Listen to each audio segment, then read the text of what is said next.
well. Please take a moment, as always, hit that like button, hit that subscribe button. I hope everybody had a most excellent and a most wonderful Easter weekend, especially if you observe it or observe Easter. Or if you are observing Passover, which I understand is still going on. I hope you're having a most wonderful Passover season. Please take a moment to join me, say hello, hit like and subscribe. Let me know what your thoughts are on Freemasonry. And don't forget, we now have text to speech. So for just a $2 or more super chat, you will have your comment read out. So long as there's nothing, no swears, nothing illegal or anything like that, you'll have your comment read out.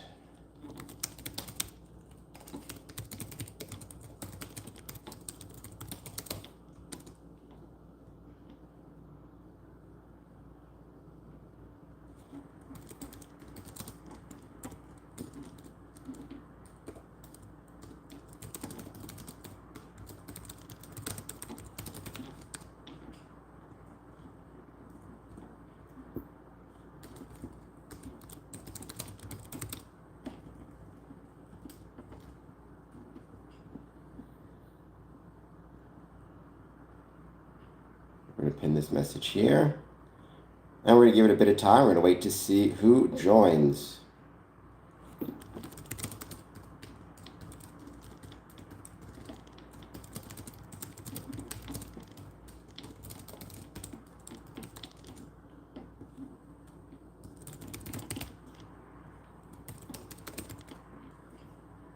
Make that a poll question. And let's give it a time. Let's see who joins.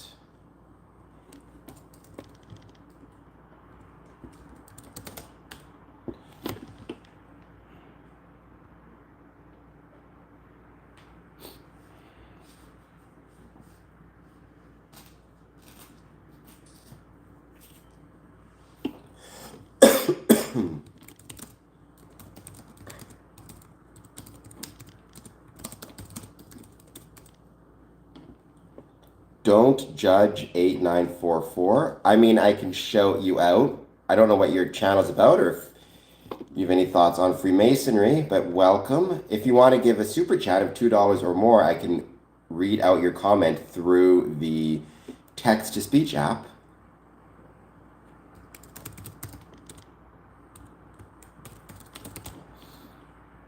And thank you, as always, for being here. Please take a moment once again. Hit that like button and hit that subscribe button. We got one vote. Virtual is preferred. Probably I'm guessing this is going to develop based on, or the answers to this poll question are going to fall into generational lines. If you are older, you probably prefer physical. If you're younger, you probably prefer virtual, but we'll see. Hello, Dad. How's it going? I hope you're doing well. Thank you for being here. Love you as always.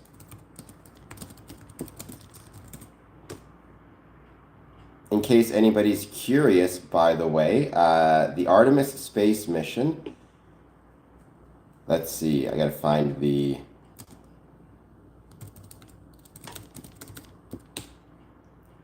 What's going on, icosahedron? It's going well. How are you doing? Thank you for being here as always. Here it is, Artemis Live Tracker. Flight engineer.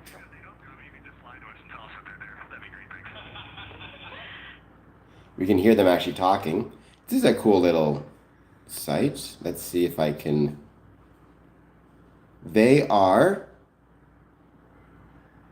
15 hours, 25 minutes, and 13 seconds from arrival at the moon. So less than 1 day until they're at the closest approach of the moon. They're actually next to the moon if you look at the tracker. That's really cool. Hello, Bartholomew. Thank you for being here. Well, that's very nice, Chip Broadhead, but don't put your address on the chat. So I guess we can't take advantage of your barbecue, but it's still much appreciated.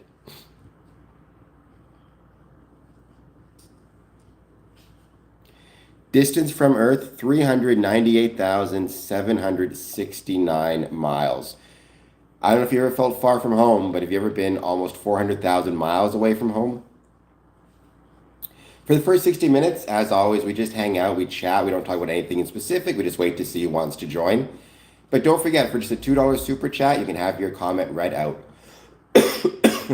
Got this stupid cough, which is not going away, but that's all right.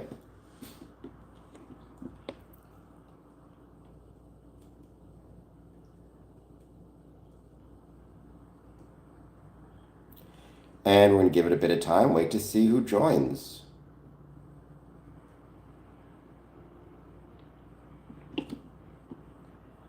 And I mentioned before, we already had a wonderful Easter. Hope the Easter Bunny was good to you.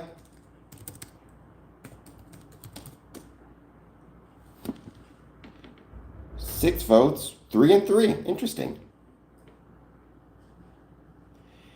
It is. I've always thought that when it comes to this idea of, one of the things about space exploration I love so much is I truly think it demonstrates just how incredible human beings can be, just how incredible human beings are, and all of the incredible things we can accomplish. Hello, Elsie Fairfair. I hope you're doing well. Steve Bano. I mean, every holiday is made up by definition, but Easter is still a pretty good one. I hope you're doing well. Thank you for being here. Please take a moment, hit that like button and that subscribe button. Would be much obliged. That's true, Chip. They will be away for, if I recall correctly, about 45 minutes. We will be without communication with them, which, again, I think would be so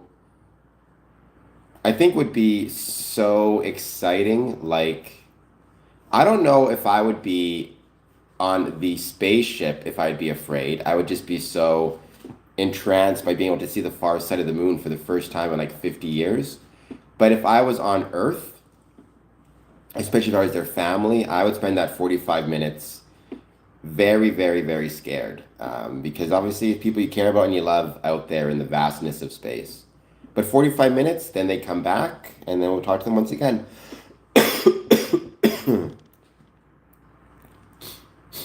Maybe some people would agree with you, some people would disagree with you. I don't know. I leave the truth or the not truth, the truth or the falsehood of one's religious beliefs to themselves and their own interpretations and their own understandings. Oh, Bear, you're making me jealous. How was that? I'm sure it was incredible. When did you go?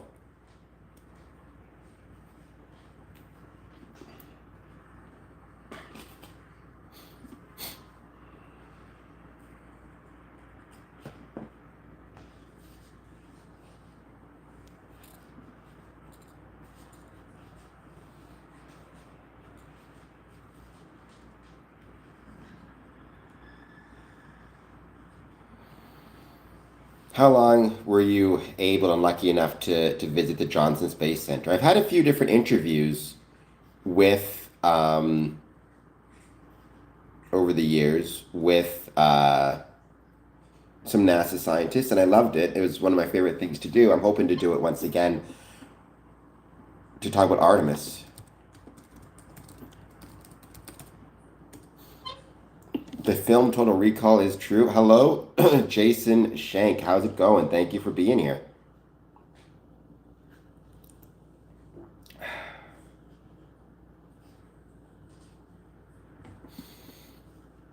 We went about 2015, 16-ish. I'm sure it was still beautiful, though.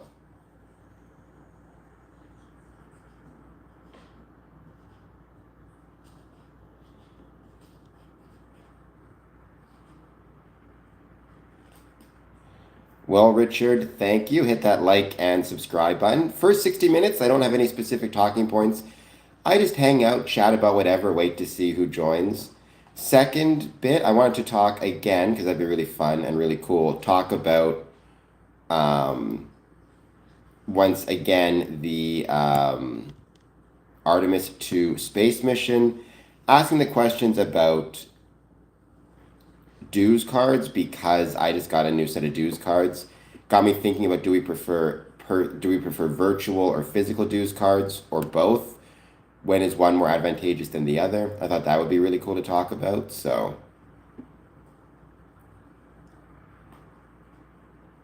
which places? LC Fair.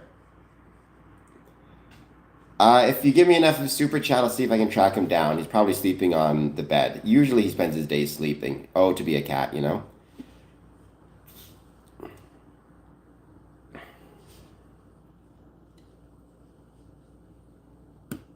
Two messages up.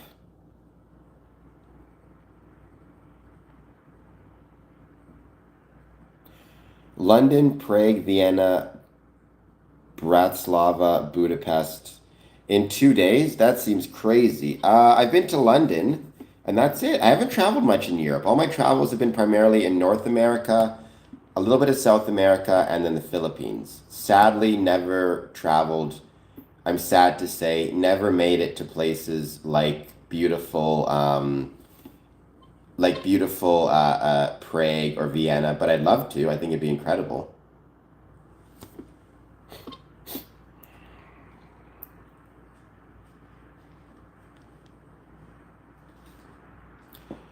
So I've been to, well, Mexico's in North America, forgive me. I've also been to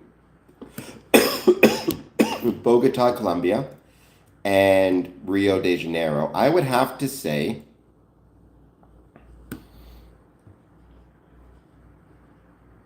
if I had to pick one, I would probably say Bogota, Colombia. Actually, no, Rio de Janeiro was beautiful as well. I love them both. Beautiful people, incredibly friendly people, incredibly kind people. Really cool Freemasonry as well in both cases. So it's tough for me to say. I will say South America in general is really beautiful. Bogota I had a little bit more fun in because I was there a little bit longer. And I thought the lodge in Bogota, Colombia was incredibly beautiful. But I will say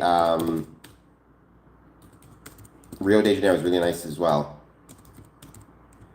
And also a really cool place.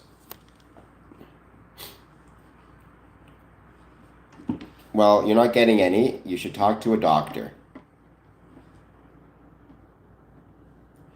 Or talk to somebody about perhaps getting addictions treatment.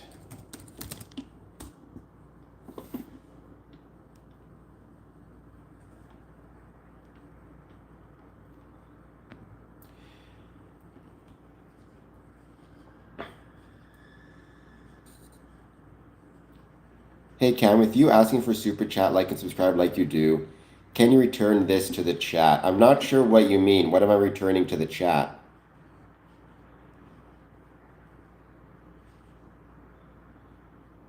No super chat, like and subscribe. Ralph is still breaking the internet. I mean, it's one of those things where the challenge of doing right, the challenge of live streaming, one of the many challenges, is I don't know if people are coming on for 2 minutes, for 2 hours, day by day. They could be on for 30 seconds. So I want to try to repeat like and subscribe regularly just in case somebody's coming on for a couple moments. Before they jump off, maybe they will maybe they'll see it and then they will respond in accordance.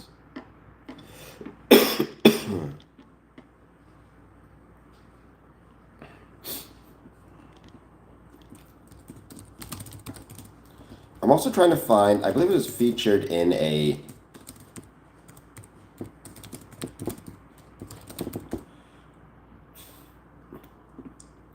is this it here?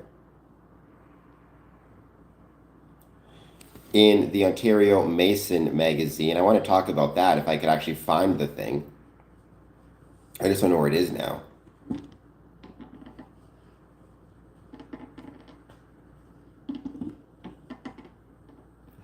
We're going to get a bit more time. Wait to see who joins. As always, thank you everybody for being here.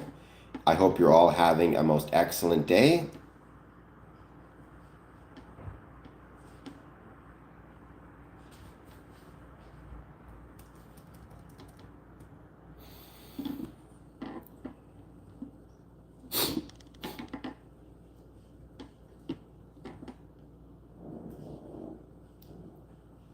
Where's this magazine? And we're going to wait to see who joins. Please take a moment, hit the like button, hit the subscribe button, and thank you all for being here as always. Yes, I got a big head. It looks like a melon, Timothy. Don't forget to hit that like and subscribe button. Let me know any thoughts you have on Freemasonry, positive, negative, or neutral. I'd love to hear them. And let me know what type of dues cards you prefer. And let me know why you picked whatever it is you picked. If you prefer physical or if you prefer virtual dues cards.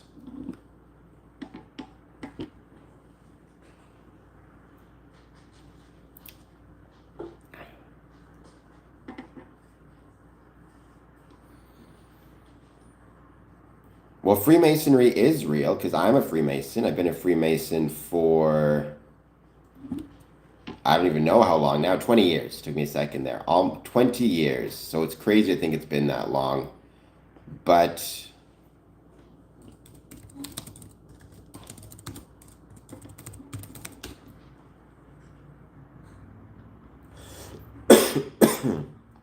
hello, Avi. Thank you for being here as always. Hope you're doing well. Let me know how your day is going. If there's anything you want to talk about when it comes to Freemasonry, any thoughts you have. I'm doing well. Still getting over this stupid cold, but I am feeling better, so that's a nice thing.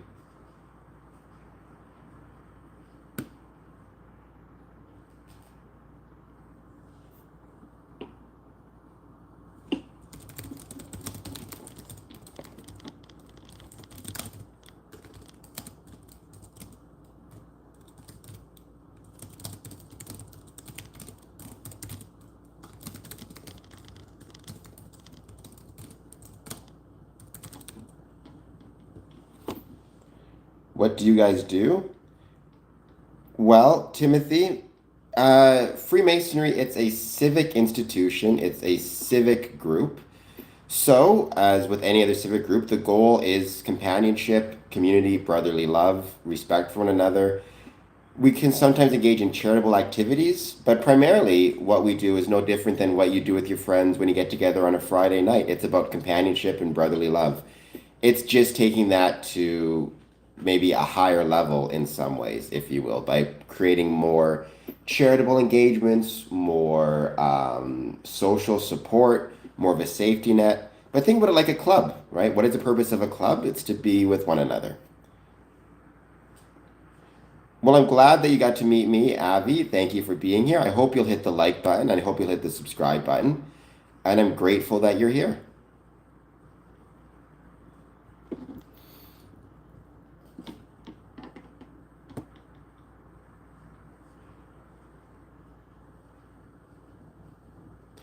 There are some similarities, Timothy, between Freemasonry and a fraternity. It's not, fraternities are primarily thought of as college, whereas Freemasonry is for adults. Usually you have to be at least 18 years of age or 21 years of age, depending on the jurisdiction.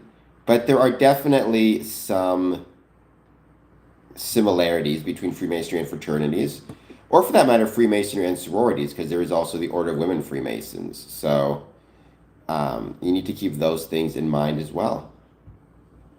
But yeah, no, there are similarities. Freemasonry is also very old, right? It's been around for about 300 and something years, give or take, 350, depending on how you want to define its start. So that's another difference between Freemasonry and fraternities. Avi, you are welcome. And let me know what your thoughts are on our poll question. Do you prefer physical dues cards or virtual? And by the way, if you're not a Freemason, it's no worries. You can still answer the question because maybe you're part of other organizations that have dues cards of some sorts. And would you prefer, or even think about it like a license, would you prefer a physical license or would you prefer a license that is downloaded onto your phone that you can keep that way? Okay, well, you don't have to. The purpose of this channel isn't to convince you to join Freemasonry. The purpose of this channel is rather to allow me to promote why I like Freemasonry and to promote the ways Freemasonry was and is relevant to the communities in which it's located. It's not about getting anybody else to join. You have to join of your own free will and accord, right? Not because someone told you to. Having said that, I would still be grateful if you joined this channel by hitting the like button and the subscribe button. And by, maybe doing a super chat for just $2, you'll get a text-to-speech read of your of any comments you give with your super chat. No, Freemasons did not kill JFK. Freemasons don't kill people. I prefer virtual ones, kind of easy. I mean, that is the main argument in favor of virtual dues cards, right? Is that it's easy to keep. You're not going to hurt anybody with the or not. Sorry, you can't like a physical dues card. So you can hurt the dues card. You can spill something on it. You can rip it by accident.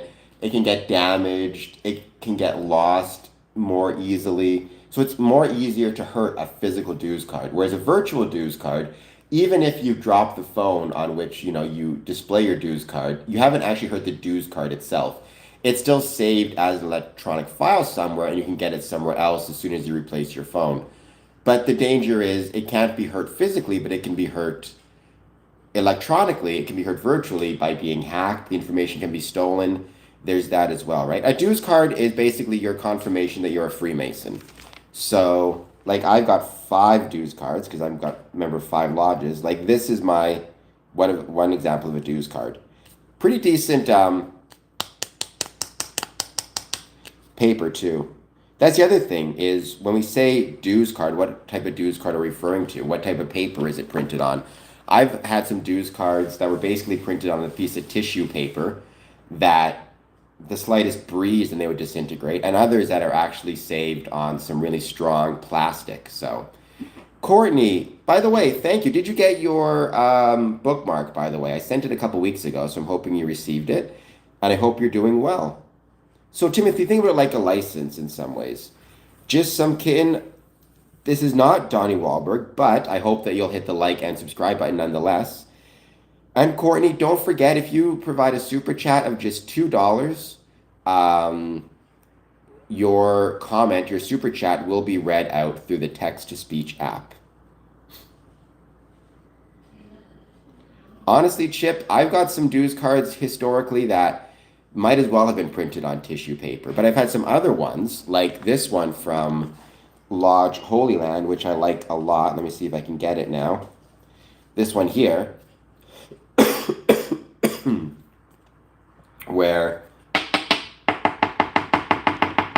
you can hear how strong it is.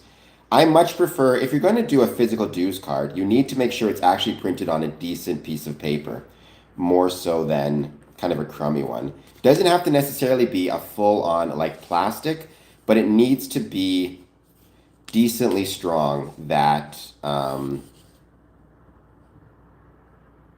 you can.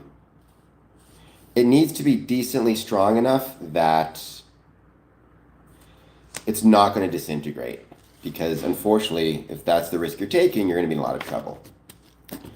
It's going to somebody's going to spill on it. Who knows what's going to happen? So let that always be a piece of advice. Shoot, it's been a little while. I sent it out to you. I have it recorded on... Let me double check when I sent it to you. I feel like there's always stuff but also I think that postage nowadays is just being later in general. Let me see. Were them gay or straight is irrelevant to being a Freemason.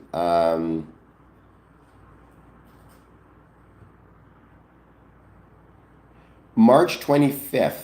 So, but in fairness, I know that the last couple days there were issues with, well, not issues, but post office on break here in Canada as well. But it's been, well, the 2nd would be 1 week. The 9th would be 2.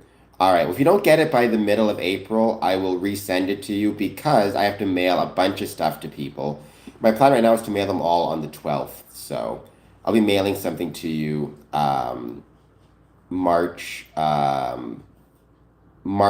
April 16th if you don't get it. And maybe I'll have to. I hate doing it because it costs more, but I will get it tracked. Same address, right, as the one you provided before, because that's the one I used, is your most recent address. Sent to me through Messenger.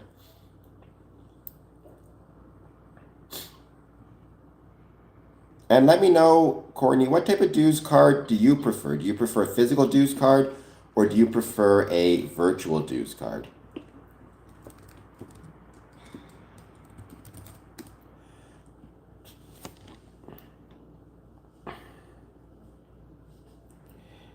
And to everybody else, like I was saying before, the plan is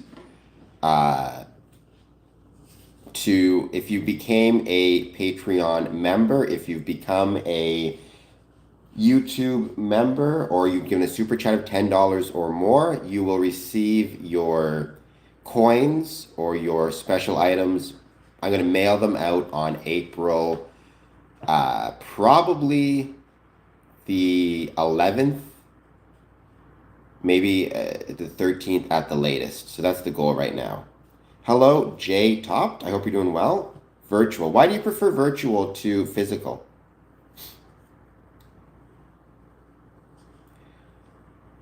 Right. I think the obvious benefits of virtual is you can't really harm the virtual card the way you can harm a physical card. You can't spill anything on it. You know, you're not going to rip it by accident. But that also is on the lodge itself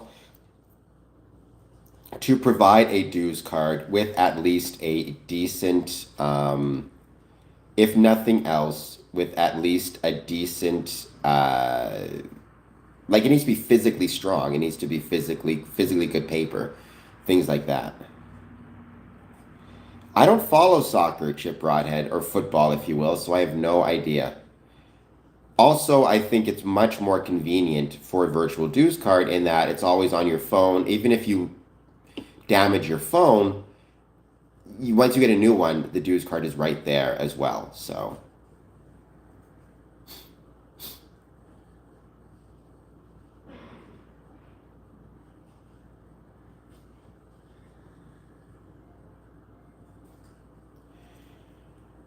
we're going to give it a bit more time. We're going to wait to see who joins. As always, the first 60 minutes, no specific topics. I just hang out, chat about whatever it is. So Trevor Phillips, and to you, I hope you're doing well.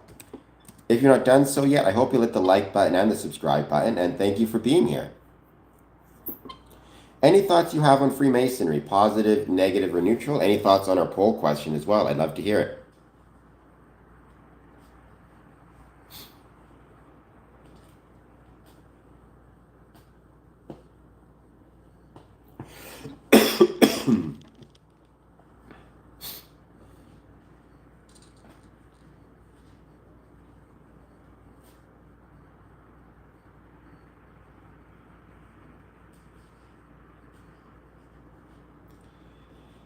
Is Maradona known as the hand of God? I'm not sure that's true, but that's interesting. I guess I don't know what that means. That's a very good point. It's secure access. You drop your dues card, you lose your dues card, somebody else can pick it up. They might try to use it to gain access to a Masonic building, whereas, or a Masonic meeting more specifically, whereas if you lose your phone, unless they have really good hacking skills, so long as your phone is password protected, which it always should be, you should be okay, right? It's much harder to hack into a phone than people realize. But I suppose if you're really dedicated to it, virtual hacking, people can get into your stuff. Chip, why are you laughing? England's supposed to go England. I'm going to cheer for England as well, just on the theory that I'd love to, keep my dad's team number one.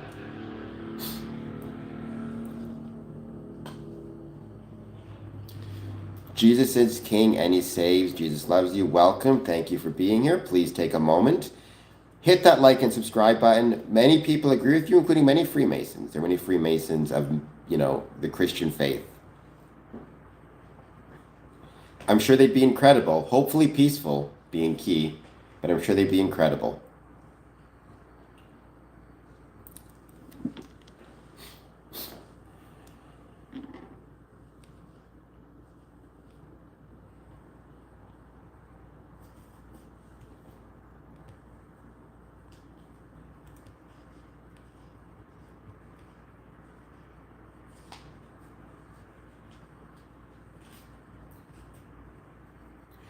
Favorite video games? Well, I like Assassin's Creed Part 3 because it has so many cool Masonic connections in it, and I love that. I also really enjoy the Dead Space video games. I used to enjoy back in the day Resident Evil, all the Resident Evil games, because, I love scary things, I love scary movies. I would say Resident Evil, probably 2, is my classic favorite. I don't play video games as much as I used to, but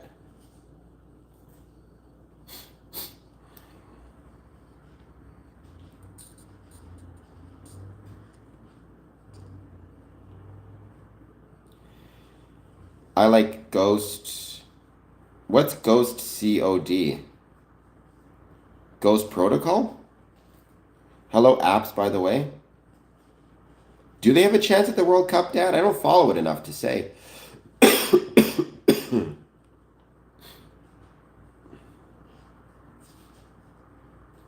Call of Duty Ghost Warfare. Okay, man, Than, and apps. By the way, apps, if you're new to the stream, please hit like and subscribe.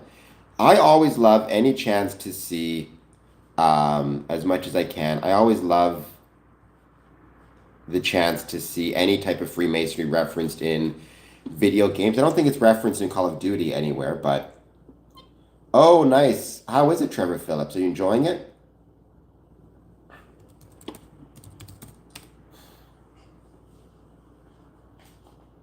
Really? So maybe we should be cheering for Canada then. I'm first in live. Okay, apps, well, welcome. The purpose of Scoring Comments Promotions in general, and these streams in particular, is to promote the ways Freemasonry was and is relevant to the communities in which it's located, as well as much as possible, to turn my passion for Freemasonry into a profession. So please hit that like button, please hit that subscribe button. Consider a super chat and let me know any thoughts you have on Freemasonry. I know I look like Bobby from King of the Hill. Many people have told me that. Music, please hit like and subscribe. Well, Freemasons shouldn't lean into the conspiracy theories. I think any idea that we would do that, it'd be foolish, but I'm not going to pretend like it doesn't happen. It's unfortunate, but very often the case that Freemasons will lean into conspiracy theories. I think it's really sad when we do that. I think it's a mistake. Look, I have no problem with Hollywood leaning into conspiracy theories about Freemasonry because I think it can be a lot of fun and it's entertaining. But we as Freemasons need to understand that they're more harmful than good, even if it's this idea of making us appear secretive and cool and making people want to join for that reason. They'll be joining for the wrong reasons, not the right ones.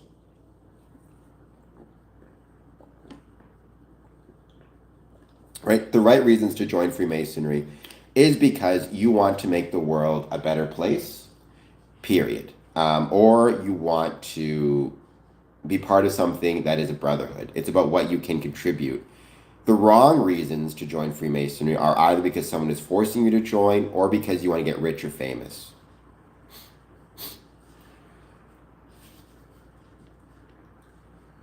Hello, CEO of My Time.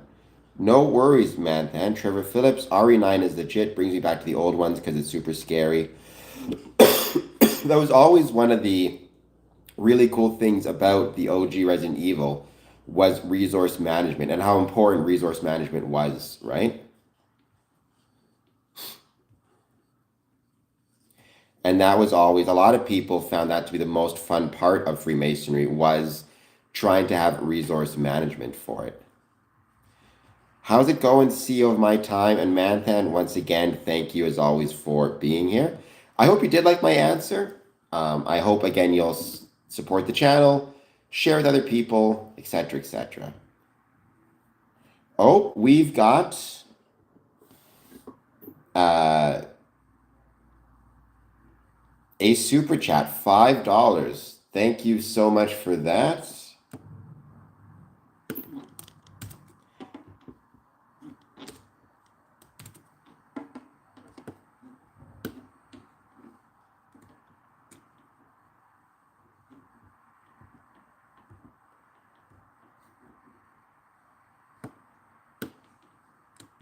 Still working this out. Hey man, Lovely to see you. Can you shout out a name for me? Day, hello Kalia, you are awesome. There we go. I don't know who that is, but that is how the $2 super chats work. I hope you guys heard that well. Let me know if you did hear it well, if it sounded good. Text to chat, and thank you for the $5. Much obliged. Does Masonry do witchcraft? So Freemasonry does not do witchcraft. I think you could define witchcraft as a kind of, for lack of a better term, as a kind of religion, and Freemasonry is not religious. Now, that's not to say individual Masons on their own time may not practice witchcraft, just as others may practice Catholicism, others may practice Judaism, others may practice the Islamic faith, but that's not what Freemasonry does.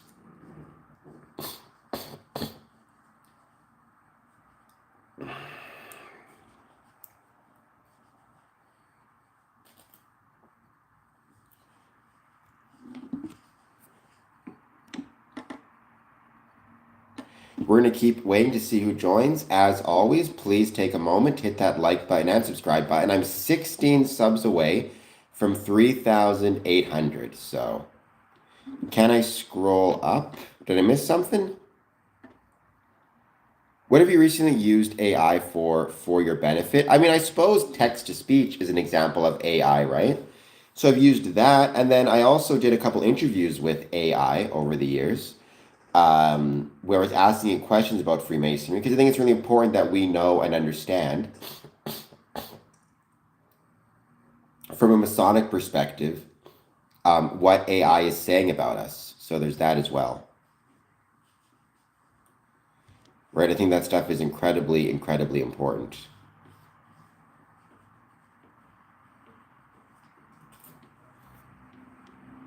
Because I want to know if somebody, all the evidence shows that people are sooner or later going to be moving from artificial intelligence, from Google searches to AI searches, right? So 20 years ago, if you wanted to know about Freemasonry, you would go to Google and you would say, Google, what is Freemasonry? And you'd review the search results. In 2026, you go to Grok, you go to Gemini, you go to ChatGPT, and you type in what is Freemasonry, and you get an answer from Grok, from ChatGPT, from whatever it might be. So our responsibility as Freemasons becomes, we need to know what is being said about us based on what the data sets, are being trained upon.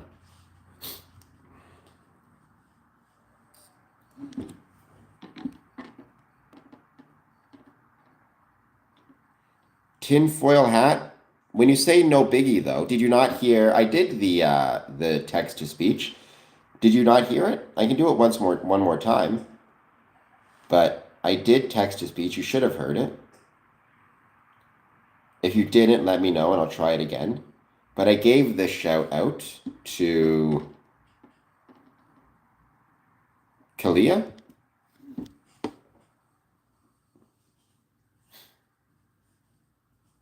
Oh, I thought I would read it, not a bot. No, it's text to speech. Right now we have this thing where every $2 or more, every $2 or more super chat, it goes text to speech. That way, once I start getting significantly more super chats, knock on wood, I'm not gonna have to necessarily, I'm not gonna miss any because the bot will make sure I catch them all and read them out.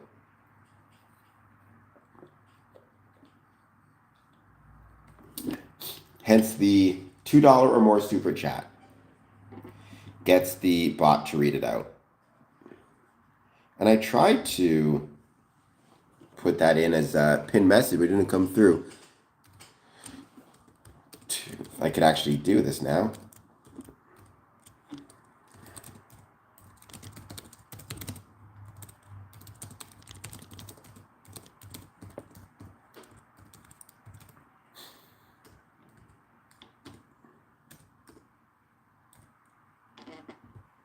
Let's try pinning this message one more time, because for some reason, it's not pinning.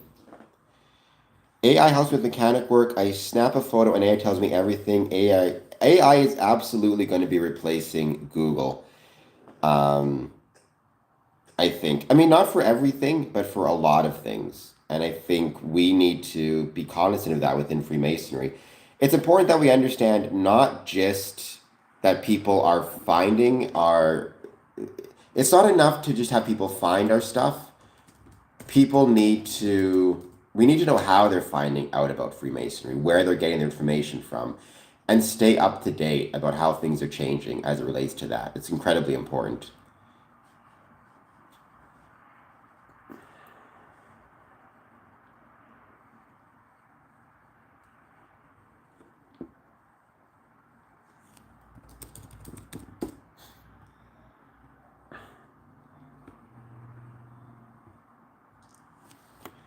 We're just going to keep hanging out. We're just going to wait to see who joins. First 60 minutes, don't have any specific talking points. We just hang out, chat about whatever. So please take a moment. I mean, is Grand Theft Auto an evil game? I don't know if you mean evil as in just promoting, let's say, not so good activities or trying to make criminal activities seem cool. I mean, I've never been one who necessarily believes that you can blame pop culture for the actions of individuals, whether it be scary movies or music or video games. I don't think it's the worst thing to say maybe we need to, in society, have media, be it video games or otherwise, that promotes positive activities. But I think at the end of the day, we need to just be responsible for our own behaviors. Nobody should look at a video game and say, well, in Grand Theft Auto, we're running over people on the street, so therefore I can do it in real life. That's a very foolish attitude to have.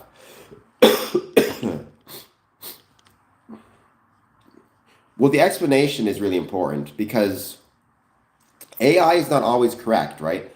AI has told me things about Freemasonry that have been incorrect in the past. What you want is the AI to tell you what's going on, but also to tell you how it came to that conclusion. So if you're wrong, you'll know. So you'll know how it got to the conclusion, and if it's incorrect, you'll understand the pathway it took to get the wrong answer. So you don't take that same path. At least in my experience.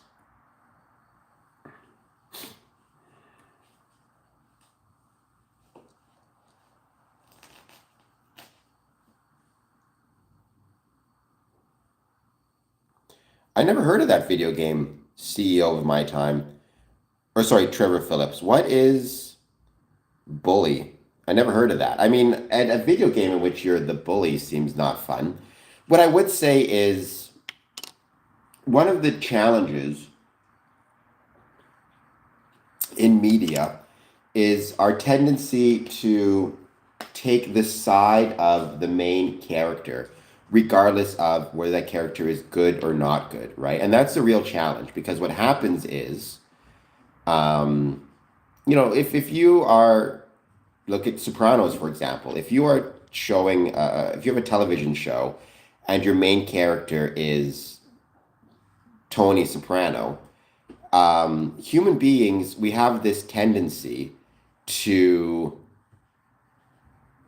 to sympathize with the viewpoint of the main character.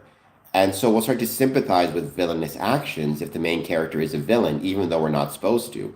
Or we'll start to sympathize with whomever it might be. We sympathize with the perspective of the main character, which can suddenly make behaviors that would otherwise seem atrocious seem acceptable.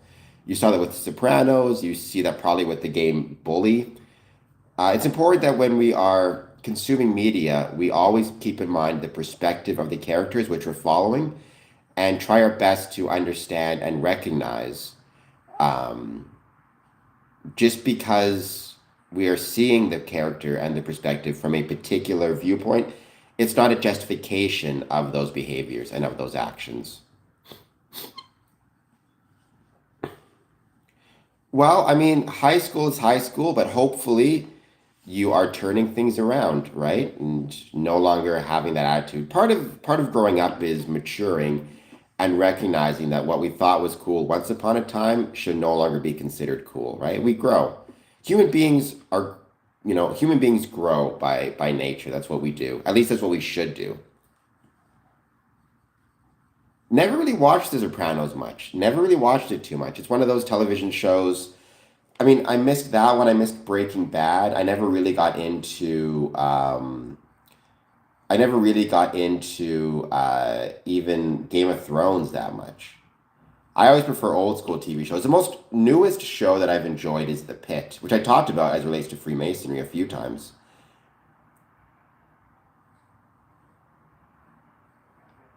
I mean, that's true for characters who start out as bad and then turn their lives around.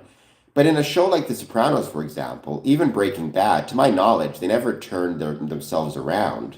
They started out, well, in the case of The Sopranos, he kind of started out bad and ended up bad. In Breaking Bad, I suppose he started out good, broke bad, and I think he kind of remained that way. But I do agree with you on that one, CEO. Everybody wants to be the main character. I think, oh, breaking. As of 1 hour ago, the Artemis 2 crew are now the first humans to witness the moon's far side firsthand. People do want a success story, they want a redemption story. I think more than anything, they want they want to win, right? They want to be successful. 51 minutes ago, watch with us as the Artemis 2 astronauts make their closest approach to the moon, traveling farther from Earth than ever before. Oh, hi, you got it today. Yes, yes. So I got it from the Glenview Public Library, but then I included on there um, my square and compass information as well. As you know, I've written a lot about Glenview, how much I love it, one of my favorite places in the world. And also, I've had a chance to visit a ton of incredible Masonic events in Glenview, Illinois. So there you go. Well, I'm glad that you received it. It's funny that I bring it up today and today you get it. So there you go. Best year, are you writing a book? Because I agree with you, writing a book is incredibly tough. So are you writing a book right now? CEO, you're right. People do want that. It's sometimes people prefer to be doubted and successful than the opposite, right?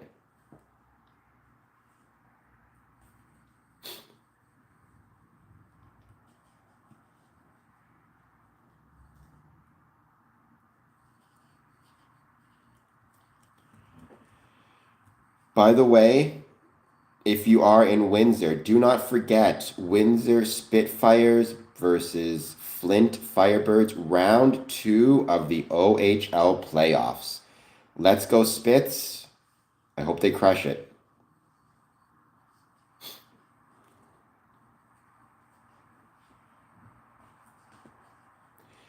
Oh, best year, sending a 6-7. Thank you for that. It's truly, truly appreciated.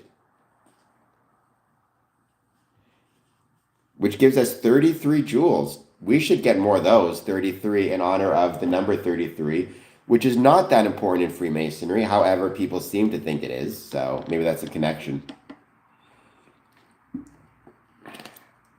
Don't forget, best year, if you do a super chat of $2 or more, you will have your comment read out through text to speech.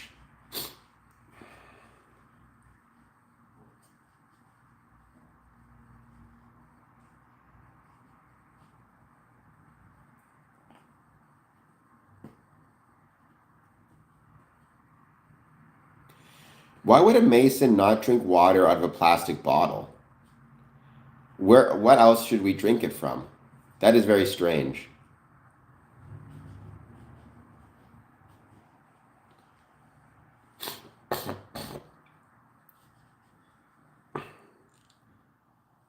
But thank you everybody for being here. We're going to give it a bit more time. As always, the first 60 minutes, I don't have any specific topics. I just hang out and chat with people.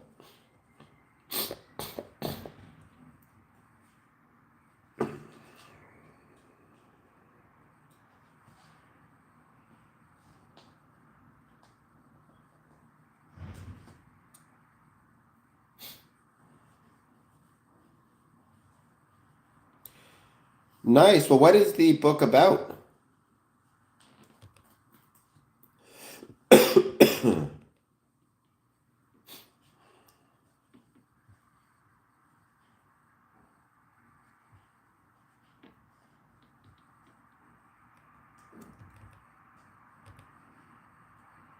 By the way, we're giving a lot of love and respect to the Artemis 2 crew mission, as we should. But let's not forget, we also have the first time ever views coming in from not the planet anymore, but from Pluto. There's a lot of really cool astronomy happening right now in I guess technically in the universe. We should show a lot of respect to that stuff as well. Well, I agree if you're talking about environmentally, I should probably not drink out of a plastic bottle, but there's nothing in Freemasonry that tells you whether you can or cannot drink from plastic water bottles. Plus, I will say to my credit, this is a reused plastic water bottle. So there you go.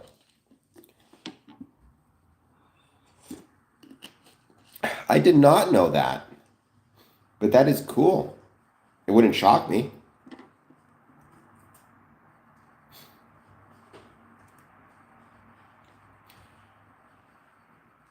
Artemis 2's Orion spacecraft has officially entered the moon's sphere of influence.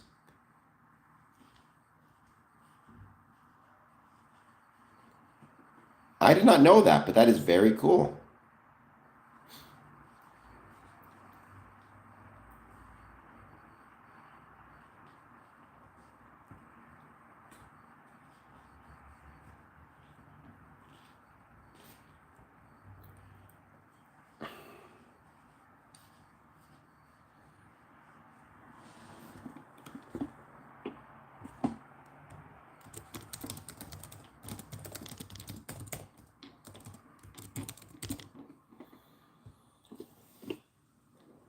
I mean, if anyone wants to send me some gold plates, by all means, I'd be much obliged.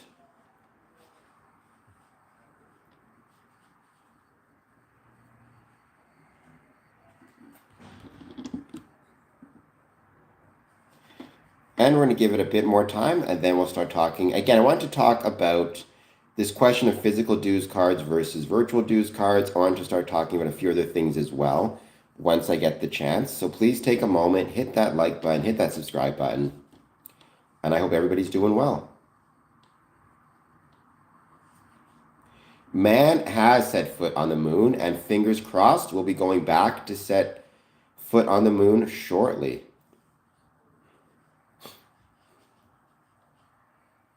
Oh, today is National Tartan Day. I did not know that. We have a St. Andrew's Lodge, so in Windsor. So happy National Tartan Day.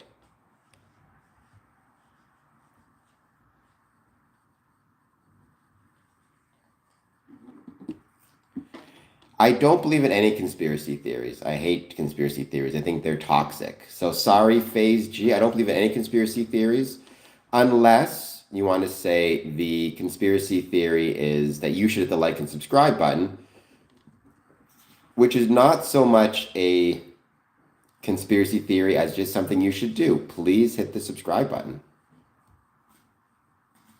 I would be much, much obliged.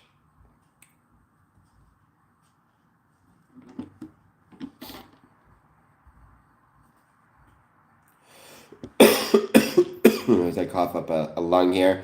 I promise you I'm doing better. I'm just getting over this cold.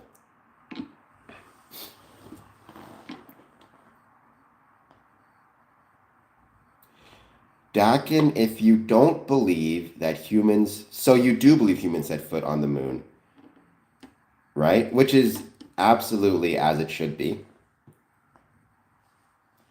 A dark psychological thriller about a disciplined man. Okay, are you going to be self-publishing it, or are you going to be like publishing it through somebody else? Like, how are you going to be publishing it?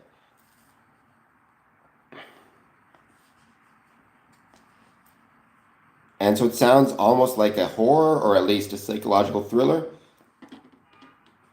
What genre would you define it?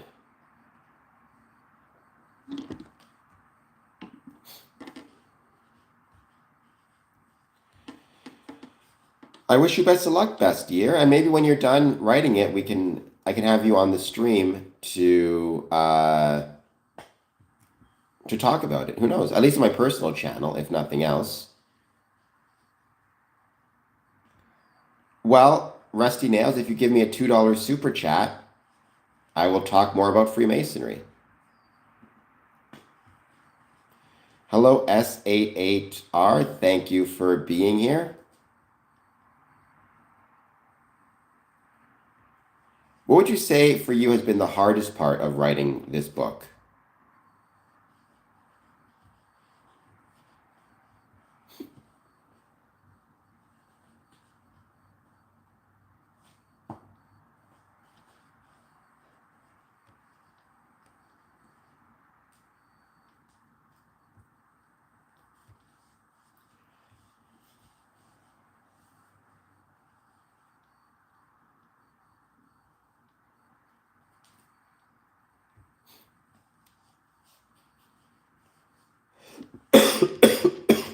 Could have been reflection, right? Don't forget, CEO of my time could have very well been a reflection.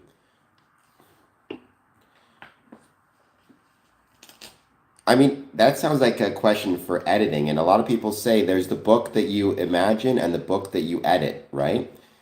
So, yeah, sometimes deciding what not to put in the book is, or that's not just the book, right? That's anything. Deciding what needs to be taken out is as important as deciding what needs to stay in. Absolutely, that can be the case. Maybe, Dawkin. I mean, I think a lot of people agree with you and feel the same way you do, which is the human beings becoming too reliant on technology in general, including too reliant on AI. And I can imagine that to be the case without question.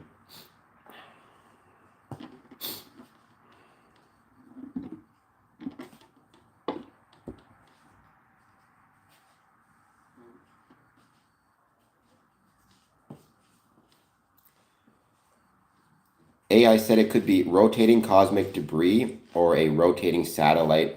Well, neither of those are alien in origin. I'd probably go with those two, or a reflection before I believed it was alien life. I mean, if it was, I feel like one of those NASA scientists, one of those NASA astronauts would say, hey, look, there's aliens. I don't think they would keep it quiet.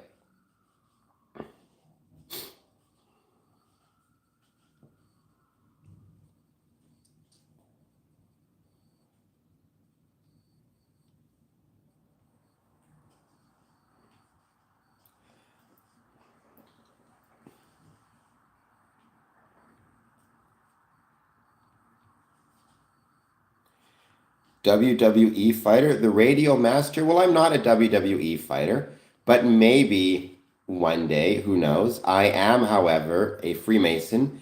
I use this channel to promote the ways Freemasonry was and is relevant to the communities in which it's located. By the way, the radio master, please hit the like button, please hit the subscribe button. I'd be most grateful. Let me know if you have any thoughts on Freemasonry, positive, negative, or neutral. I'd love to hear them.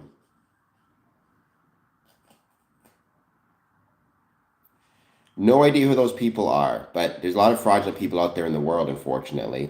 It's our job to try our best to not be one of them.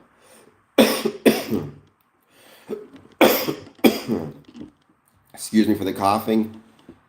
Still getting over this very annoying cold, but it's getting better than I felt a couple days ago, that's for sure.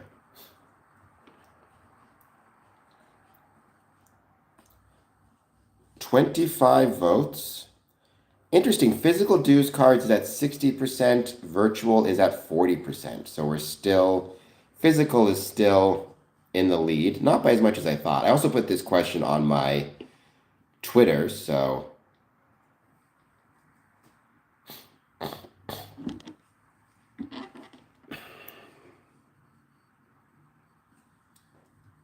Or my X, if you will.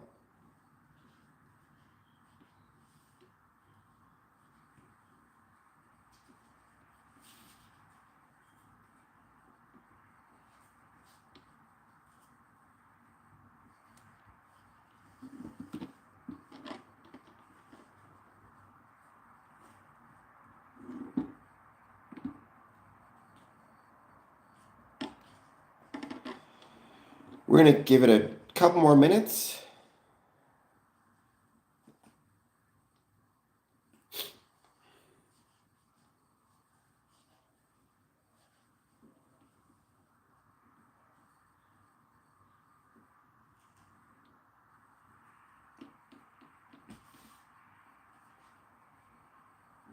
This is my job.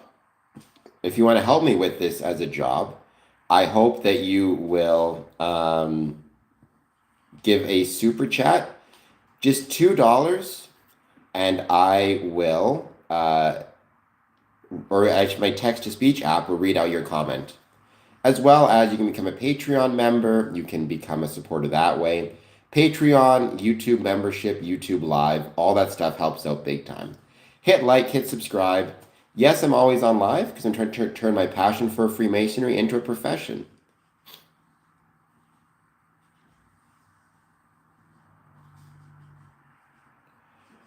Happy belated Easter to you as well, some dude. I hope if you were celebrating or observing Easter, the entire weekend, in fact, I hope you had a good one.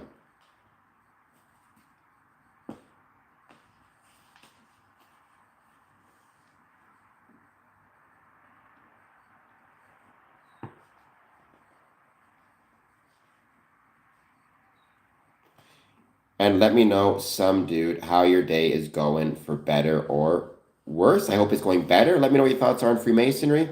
Let me know what you think about the poll question here. What type of dues card do you prefer, physical or virtual? And if you're not a Freemason, you don't want to think in terms of dues cards. What type of license would you prefer, a virtual license or a physical license? I mostly slept because I got a cold. I got a very nasty cold, so wasn't terrible. I mean, I survived it obviously, but it was still a pain in the butt. So I'm happy to be feeling better at this point. Still got a cough, but aside from that, I'm doing a lot better than I was. But I did a few different things that were fun. Yeah, I slept and I got myself feeling better. And I watched a couple movies, so that was nice as well.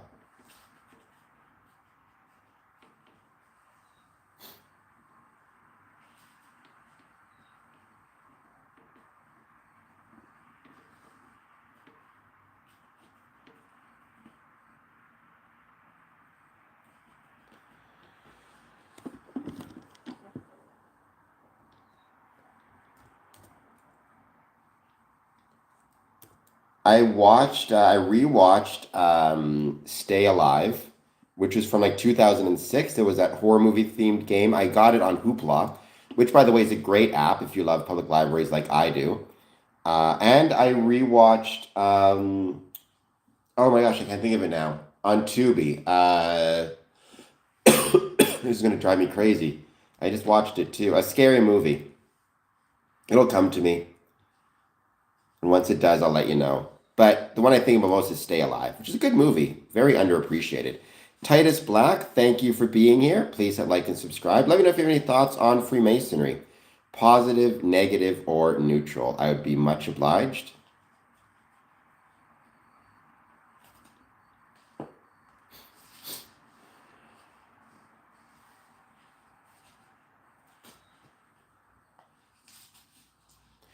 Oh, 80s movies are the best. Like 80s horror, because that's my favorite, some dude.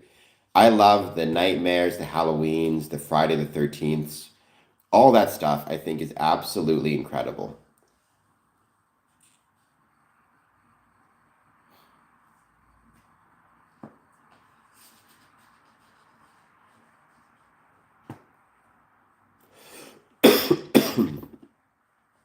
Never seen Society. What's that about?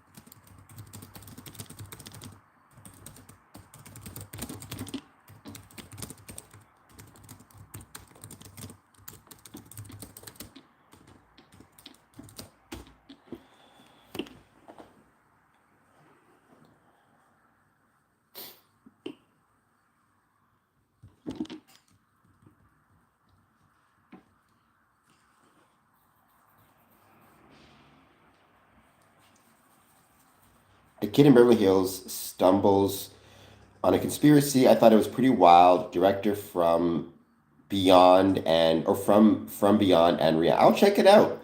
Like my love of those movies always starts with the franchise players. I love the Halloweens. I know that came out in 78. I love um I love the Halloweens. I love the Nightmares. I love the Fridays. Especially the later 80s versions of those, like the 88, 89 films, right? Nightmare 4 and 5, Halloween 4 and 5, and Friday 7 and 8. But I also love the Chuckies. I love the Prowler, which is a very underrated film. So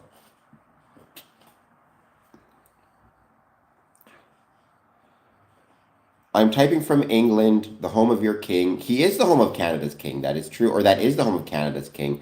Light free, I'm doing well. Don't forget, if you give a super chat, it gets automatically stated through the text to speech app. So give it a shot. Try a $2 super chat. See what happens. I did see They Live. I did not like it, some dude. I don't like movies like that, which, in my opinion, are far too focused on cynicism about the system, which I don't think is helpful. The system, for all its faults, has produced some pretty incredible things as well. So I'm gonna be back in one moment. I need to get myself a drink of water. Um,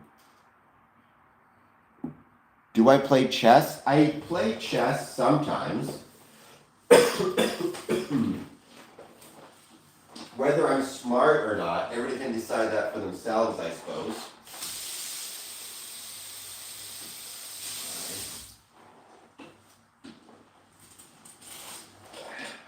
I'll let people decide whether they think I'm smart or not. I don't know. But I do have a big head. Please hit like and subscribe. I don't think the Freemasons are adamantly anti-plastic. Now, stonemasons may very well be anti-plastic because they would obviously be pro-stone and pro-building things by stone. But that's not the same thing as being, speculative Freemasons. And I don't think you can build um, cups and drinking materials out of stone. Be a bit too heavy to carry in your pocket.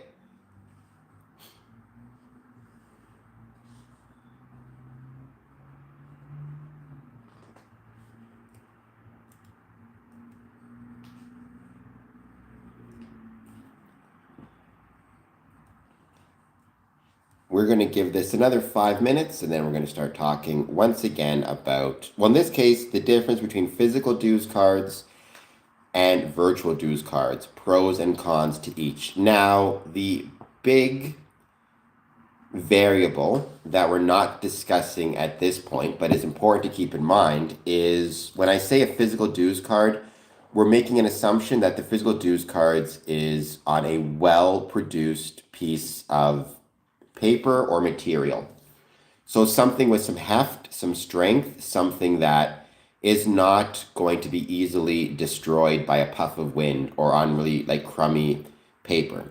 Because obviously that's going to make a huge difference. If you have a dues card that's physical, but the paper on which it's printed is easily destroyed, easily damaged, that's a huge difference as opposed to a piece of paper, or sorry, dues card that's printed on either a piece of plastic or a very thick, strong piece of paper. That looks good, right?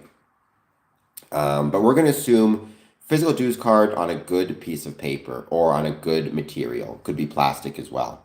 Plastic dues cards also allow you to reuse them year after year. You just need to get a new sticker.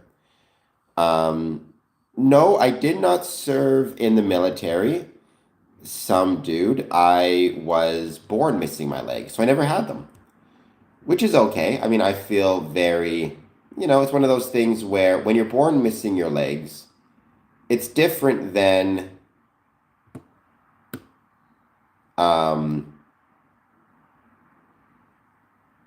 it's very different than missing them or losing them later on in your life because you kind of have to relearn everything.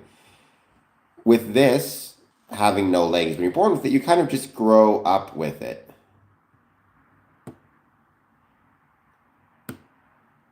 And so when you grow with it, you learn how to work, you learn how to move, you learn how to balance.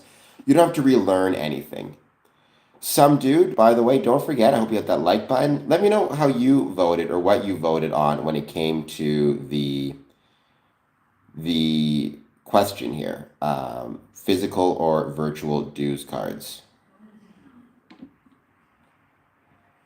We're going to give it another, I just give it another 5 minutes. I'm going to start answering this question or talking about this. First thing I was going to talk about was physical dues cards versus virtual dues cards, the benefits and challenges of each. You have to get used to it. There's always going to be trolls. They're good for engagement too.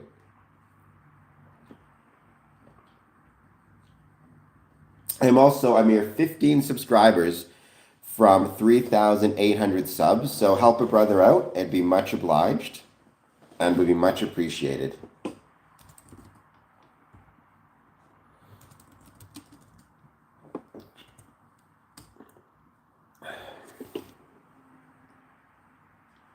Thank you, some dude.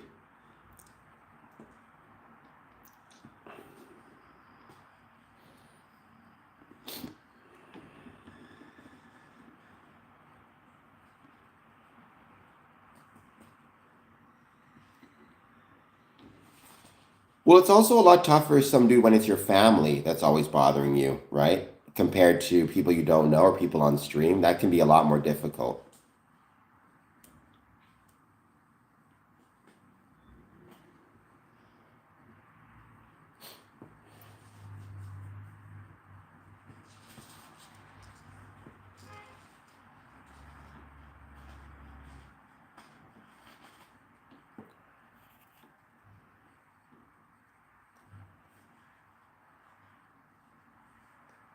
In the 29th, I'm not sure what you mean by that, like the 29th day of the month, 29th year. It's really tough, I think, when it's your family. But again, whether it's your family or people on the internet, the extent to which it bothers you is something that hopefully you can find a way to control because it's clearly not bothering them, right? 29 years old. I have been to Toronto. Hello, General. I don't know if you're new to the stream or not. I don't recognize your name. Please hit like and subscribe. I truly appreciate it. It just takes time. But I think whether you're 29 or 49 or 79, if your family's bugging you, that's always going to be challenging for you to deal with.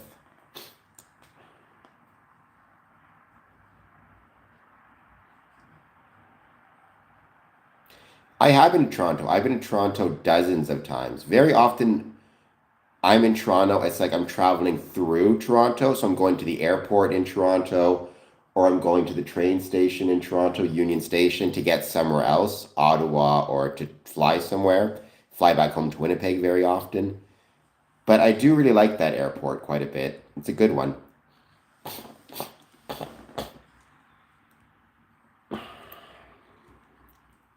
I've seen a few Blue Jays games, some dude. Okay, well then welcome back, General. Thank you for being here.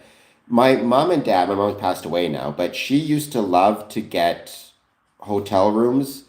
I forget the name of the hotel. Dad, if he's still there, might remember. But it was attached to the Blue Jays stadium, which meant that she would get these rooms and you could open up the windows and watch the game from your hotel room.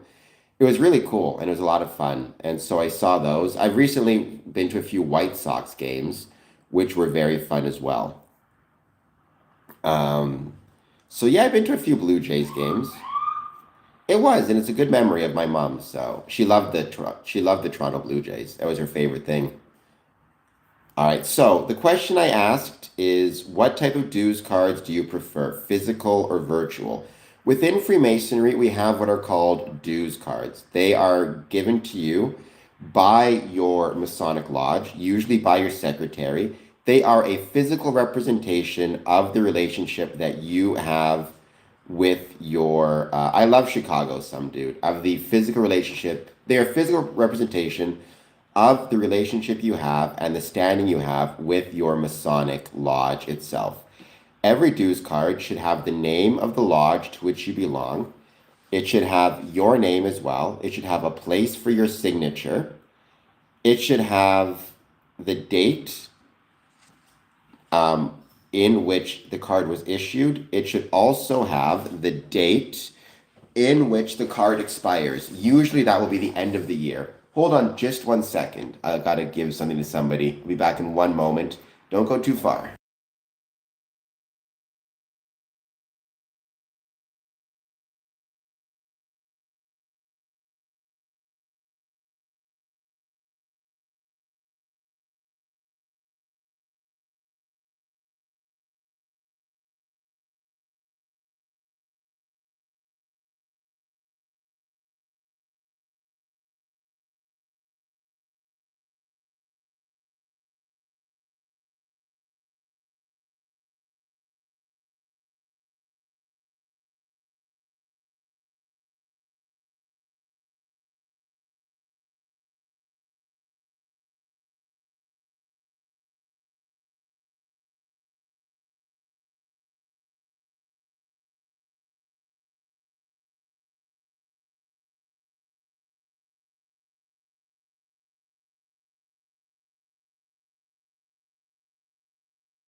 Okay, I'm back. Very sorry about that. So, yes, it gives something to somebody. So, dues cards. It should have the name of the lodge to which you belong. It should have your name as well as a place for your signature. It should have, at least if it's a physical dues card, it should have the date by which the dues card is good until the date that the dues card is expired. Now, very often within a Masonic lodge, it will be a year because you usually pay dues every year. And technically, the dues card should be good from January 1st of the start of the year to December 31st. Now, there are some dues cards that are exceptions. For example, some dues cards may have the picture of the member on them. Some dues cards may have a QR code which you can scan to take you to a website to learn more about, the lodge or Freemasonry. Some dues cards may have they may be life membership cards, right? Like my dues cards for Scottish Rite is actually life membership cards. They don't expire. And for individual lodges, some may offer life memberships, in which case the dues card will simply say life membership. However, that is a risk because if the person ever were to choose to demit from the lodge, you have to request that dues card back. But those are exceptions. The general rule for every dues card is the name of the lodge in which you meet, the name of the member, a place for the member to sign, the expiration date, or if it's a life membership, the statement of life membership. Um, in some cases, you will see a seal of the lodge, a stamp, basically that belongs to the lodge, confirming to which lodge it belongs. But that also depends on the nature of the card. Many cards, especially if they're plastic, do not have a space for a seal. Um, they should be, again, and that's true whether it is a physical dues card or a virtual dues card. The minimum requirements, I would say, for every dues card is the name of the member, the name of the lodge, the jurisdiction in which they meet, and a possible expiration date or a statement of life membership. You need those things to make it a quote unquote official dues card. After that, things can get very personalized, very unique. I know some dues cards have the picture of the member, some dues cards have a QR code, which you scan to take you to a website to talk more about Freemasonry. Some dues cards, it's a single dues card made out of plastic that never changes, but every year you get a new sticker with an updated expiration date. Sure, Jason Bender, you can be a Freemason and an Elks Club member. So the question becomes, what makes more sense, a physical dues cards or a virtual dues card? And now keep in mind, there's no reason why you can't have both when I say this, right? It's very possible to have both. Both provide both very pros and cons. and I think each one is worth discussing. The pro of a physical dues card is it's more traditional. Freemasons love tradition. We love history. A physical dues card, a paper dues card like this, I mean, it's traditional, right? It's something that it's very similar to what my brethren had 20 years ago and 50 years ago and 100 years ago. So the tradition of it is relevant. It's much easier to verify universally, right? Every lodge that you travel to, I can show them my dues card and they can see it and they can touch it and they can confirm it. If I'm going to a place where they don't understand technology or they don't understand necessarily how it works, it's not going to be as easily verifiable. It's not tech dependence. This can never run out of a battery, right? It's never going to not have a Wi-Fi signal. It's never going to, well, it could drop in a puddle, I suppose, but like if I'm reliant on a virtual dues card and my phone runs out of energy, runs out of battery, gets damaged, stops working, there's a bug in it, now I can't show the Tyler my dues card anymore, right? This at least you know it's going to work regardless of there's no issue of battery life, for example. It's tangible, it's physical, it's a physical representation of the relationship that you have with your Masonic lodge, and it's simple to use.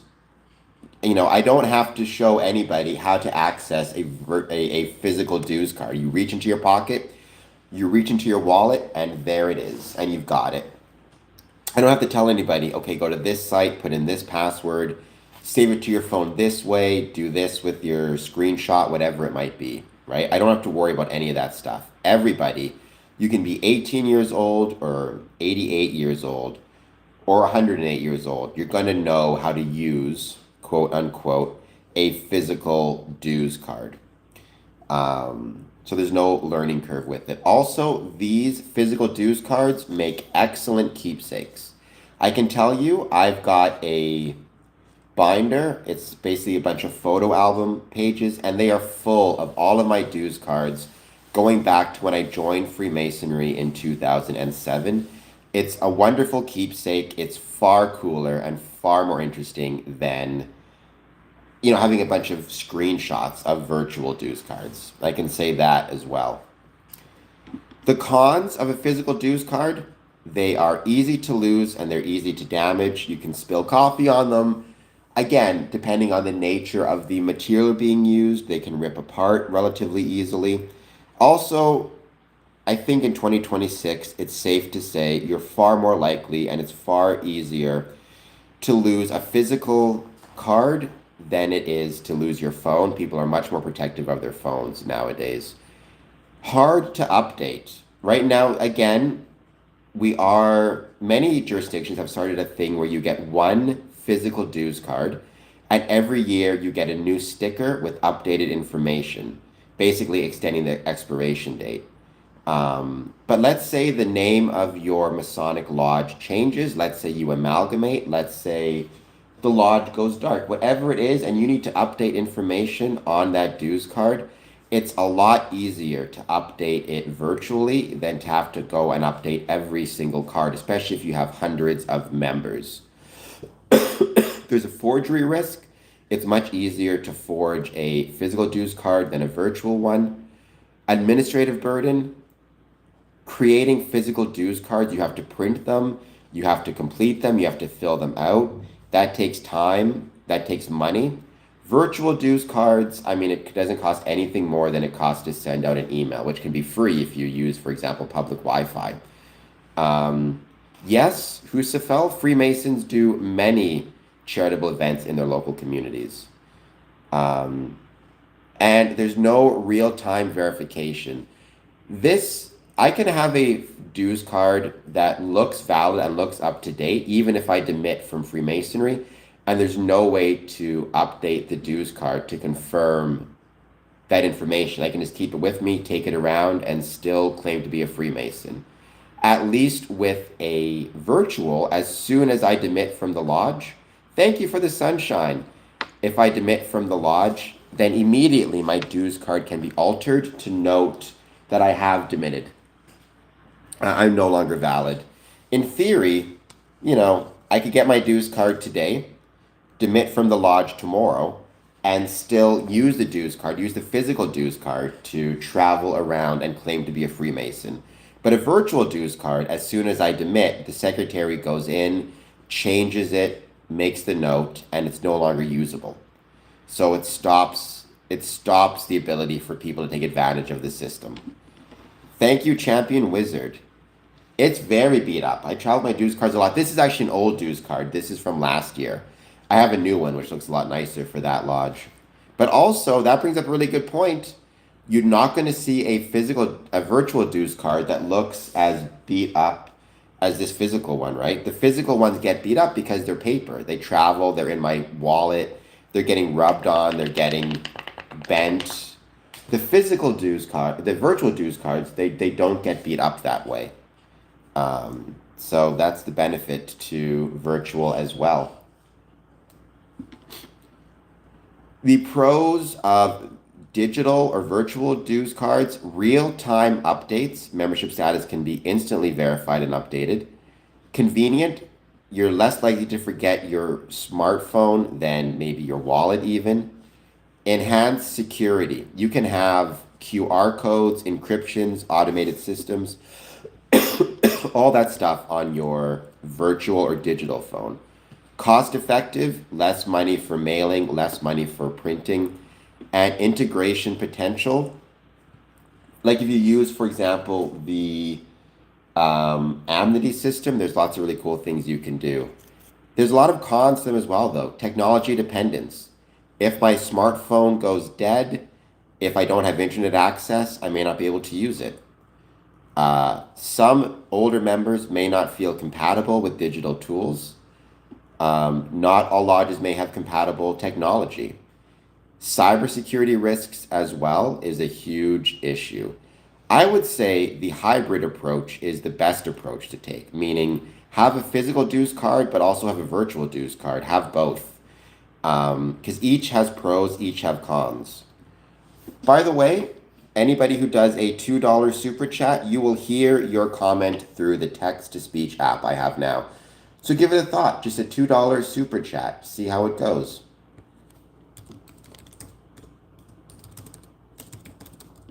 But the most important thing is whether you have a physical dues card or a virtual dues card, you need to be responsible for caring for your dues card. Don't lose it. Don't forget how to access it. Treat your dues cards better than I've treated mine. And as a Masonic lodge, make sure that if you are providing physical dues cards, you're providing dues cards that are being, on decent paper, that look good, or decent material, that look good, that provide the information necessary to confirm the information. And if a brother demits, leaves Freemasonry, is suspended, make sure you're requesting that dues card back as soon as possible. It's incredibly important that you do so because it's easy to forget. Okay, so we have got another, let's see, here it is. Artemis 2 live tracker. I do want to talk about the Artemis 2 mission still, because that mission is reliant upon geometry, and we need to respect that as Freemasons. Geometry is incredibly important to Freemasonry, incredibly important to stonemasonry. We got some hearts that might be smoky.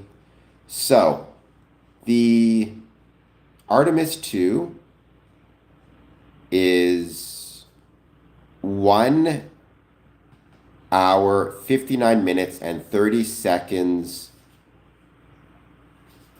away from lunar space of influence entry.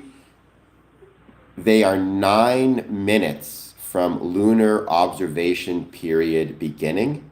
They will be the closest approach at the 13-hour, 59-minute mark. In case you're curious how far away they are from Earth, at the moment, they are 401,236 miles from Earth. If you've ever felt afraid, or you've ever felt, far from home? Have you ever been 400,000 miles away from home? I think is a pretty cool question. Let's listen in, shall we? Let's see what they have to say. No, we need a little while longer to talk about it.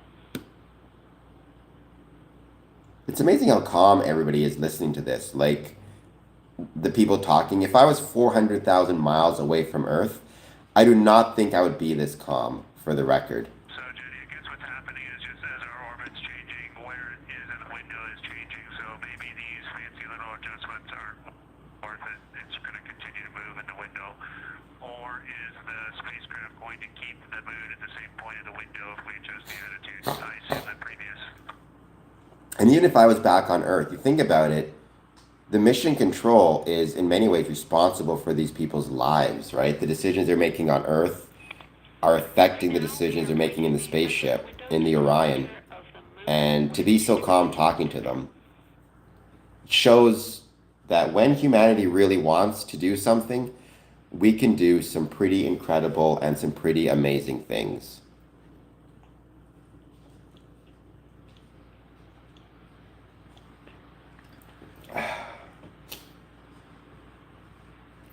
No, we are literally going to the moon, and I'm grateful to be alive at a time when humanity is going back to the moon. It felt like for the longest time we would never make it back because people just seem to lose their interest in it, which I think is a real shame. Once again, please don't forget to hit that like and subscribe button. Consider a super chat. Just $2 will get you a just $2 will get you your comment read out. Artemis Mission Control here at Johnson Space Center in Houston, Texas. They are in the center of your screen, seated at the CAPCOM, or Capsule Communicator Console. That's Jenny Gibbons, Canadian Space Agency astronaut, and Artemis 2 backup. She was also the lead CAPCOM Mission 63 aboard the International Space Station.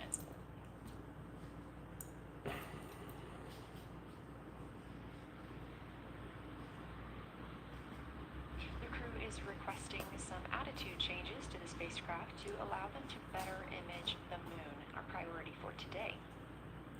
Yeah, I would hope to want to see the moon better as well if I could. To work aboard the spacecraft, so the team is taking some time to do so. You also heard Gibbons reference that we are into deadbands. Deadbands are essentially keeping us in the lane in which we're traveling. If you're familiar with lane assist in your car, very similar in this case.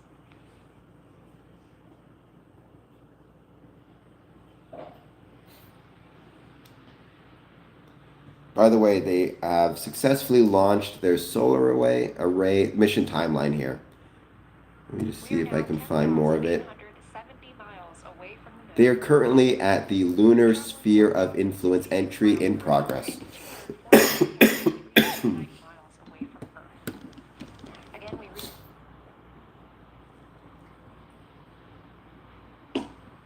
me see if I can find maybe a better...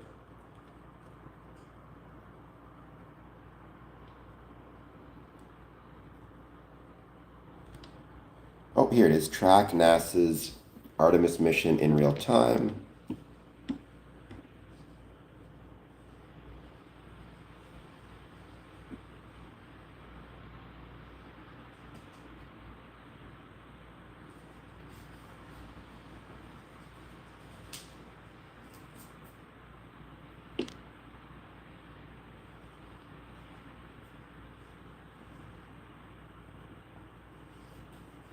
So they are, here's some more stats. It's kind of cool. 4 days, 20 hours, and 5 minutes mission elapsed time. They are traveling at 1,065 miles per hour. They are 249,426 miles from Earth. They are 10,777 miles to the moon. It's incredible to see how close the moon is to them right now. Could you imagine looking out the window, how cool that would be? Why is this important? Because the entire mission of the Artemis 2 is completely reliant upon geometry and geometric understanding.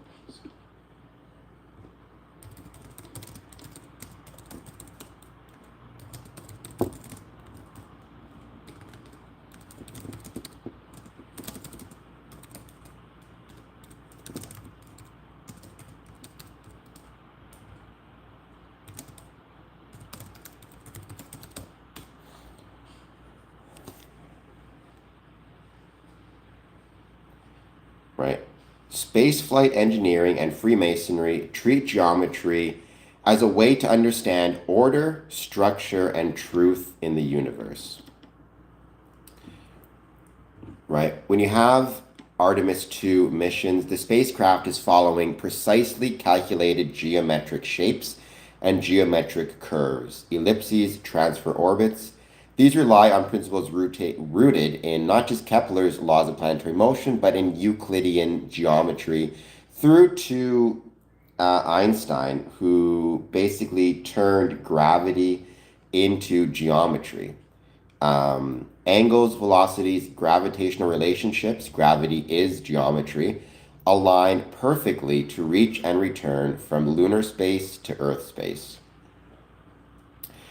The Orion spacecraft uses geometrical optimization, heat shield curvature, which is a type of geometry, distributes thermal stress. Capsule shapes ensure aerodynamic stability. Every angle, every curve is chosen for strength and efficiency. Orientation in space depends on vectors, coordinate systems, angular measurements. It's precise geometric relationships, right? Freemasonry considers geometry to not just be a practical tool, but in some ways a moral or at least an ethical tool. It represents order in the universe. By understanding geometric principles, we can understand the universe, and we can understand that there does exist within the universe kind of, if not a moral truth, an ethical truth. But it goes to show how important geometry is. I mean, the very first lines of the Regius poem, the oldest English Masonic document, talks about Freemasonry as being the keepers of geometry, or at least stonemasons as being the keepers of geometry. And these stonemasons passed on their geometric understandings to their stonemason apprentices. And eventually, if you want to consider it that way, even down to NASA scientists, or to modern scientists, or to Einstein. By understanding geometry and applying it to stonework and creation of buildings, eventually that allowed for the application of geometry to science, to the universe, to universe exploration, to spacecraft missions. You could say Artemis 2 represents applied geometry, humanity using mathematical truths to move through space. Freemasonry uses interpreted geometry, using the same principles to move through our lives. But I think the most important thing to keep in mind is that Freemasonry or stonemasonry has always understood that an understanding of geometry is essential for proper craftsmanship. Freemasonry took this idea and made it metaphorical and applied it to moving through our day-to-day lives and a proper life. And then scientists took this understanding and reapplied it and repurposed it for space exploration and scientific discoveries, starting maybe with the general theory of relativity and continuing today with Artemis 2, using geometric principles to guide the crew of the Orion, the crew of this mission, further than any humans have ever traveled in the history of space exploration. So there you go.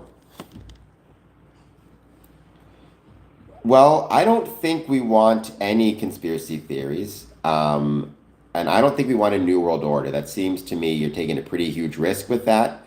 Barclay, or Bardclay. I think it's one of those things where we need to remember and understand that whatever our good intentions may be for any individuals who say something to the effect of like, you know, I want a new world order, I want this or I want that, the devil is always in the details. So people yearning for something like that, and Freemasons are not, by the way, people are yearning for some new world order. Be careful what you wish for. I will say Freemasonry is not interested, again, in a new world order. Freemasonry is interested in trying to make our communities as strong as they can be, and each community to be as good as they can be, not in some type of global order. That's not what Freemasonry is about. Well, he's not the devil, but he can be quite annoying. I'll give you that. I never heard the latter part about the connection to Epstein. Keep in mind, JG, when it comes to those Masons in France, there's no evidence that they were legitimate, meaning recognized. I could not visit their lodges, for example, because they're not recognized by my Masonic lodge. Nor could they visit mine because they were not recognized. All I've said a million times, if they were committing crimes, they should be found guilty of those crimes, and they should go to jail for however long as determined by the court. Whether you are a Mason or just claim to be a Mason, neither being one or claiming to be one should ever get you off of any criminal actions. There should be charges, well, there should be investigations. If the investigation results in sufficient evidence, then there should be a trial. And if the trial is a finding of guilt, they should go to jail. Period. No Mason should be getting away with criminal acts because, quote unquote, they're Freemasons. Well, thank you, Simulation. I appreciate that. By the way, if you want to help the channel out and support the channel, consider a super chat, consider hitting the like button and the subscribe button.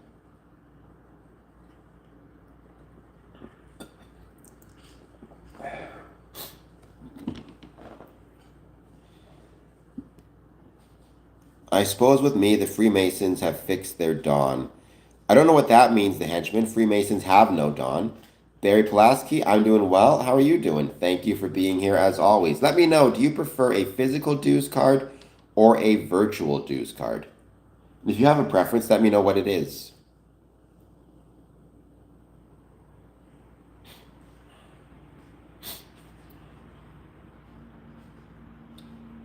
So a live is in a physical one, or...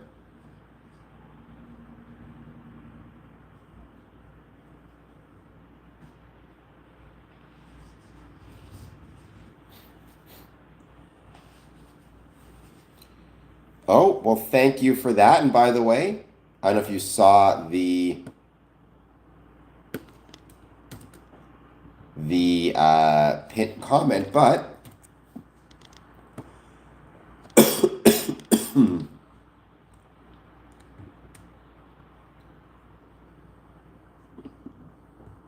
Buy yourself a coffee.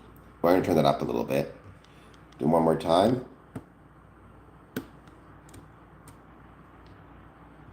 Buy yourself a coffee. Thank you. For every super chat I get that's $2 or more, we're going to do a text-to-speech read. So that's kind of a cool little thing.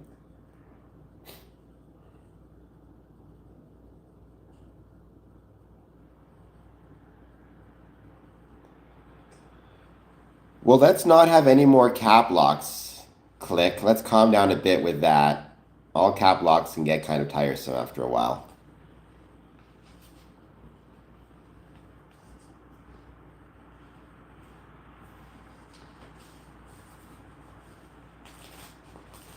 And once again, I do hope everybody is doing well, though. Please take a moment, hit that like button and that subscribe button. Let me know how you guys are doing, any thoughts you have on Freemasonry. I talked today about the positives versus negatives of virtual versus physical dues cards, and we're tracking the the Artemis 2 mission, which is 10,450 miles from the moon, 249,600 miles from Earth, 4 days, 20 hours, and 15 minutes into the mission.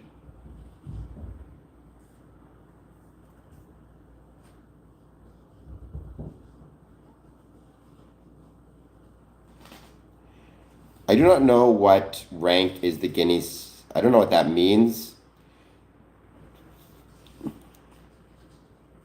I mean, we don't really have ranks in Freemasonry. The better way to think about it is,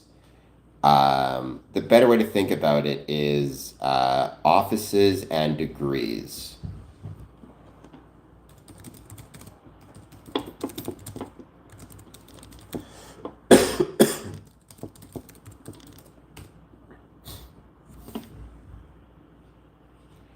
Oops, I got the, earlier on, I think I used the term miles in my kilometers. The Artemis 2 spacecraft is 406,773 kilometers from Earth, about 249,617 miles from Earth. I think before I said they're over 400,000 kilometers, sorry, over 400,000 miles. They're over 400,000 kilometers from Earth. But again, my point still stands. You ever felt lost or felt alone?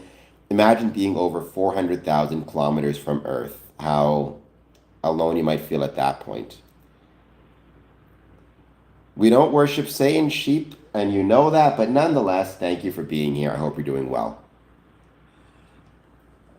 Hello, Apple Tree. Welcome back. I hope you're doing well also. As of 32 minutes ago, approximately, or sorry, as of, I guess, an hour ago, Artemis 2 mission breaks distance record set by Apollo 13. This is from CBC. Record was broken as the crew of 4 astronauts passed 400,171 kilometers from the Earth.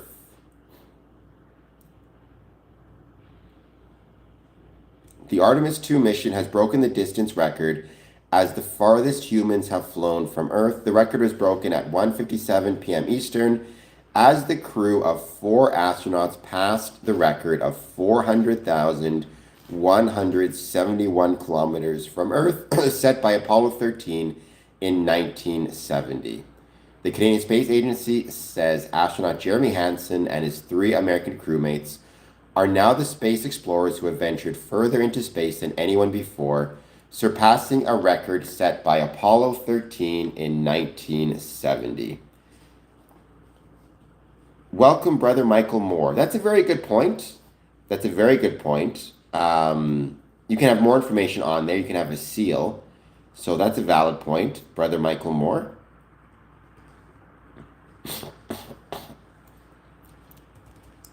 I've always thought space exploration, including NASA, represents the best of humanity and the best of the things that we're capable of doing by a mile. So, by the way, Brother Michael Moore, if you want to try something cool, if you do a $2 or more super chat, you'll hear the comment on the text-to-speech app. So, but that moon keeps getting bigger and bigger for them.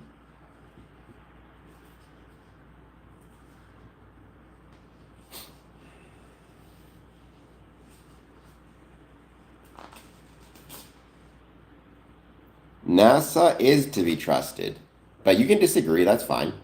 You're wrong, but so be it.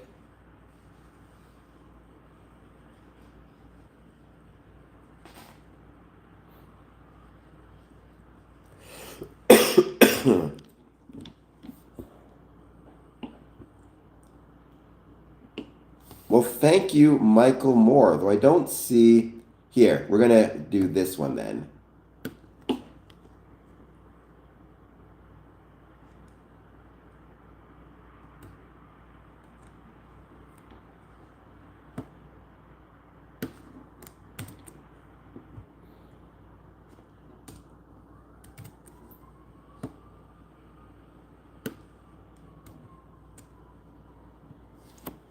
Afternoon, brother. I prefer a physical dues card as it works as legal information.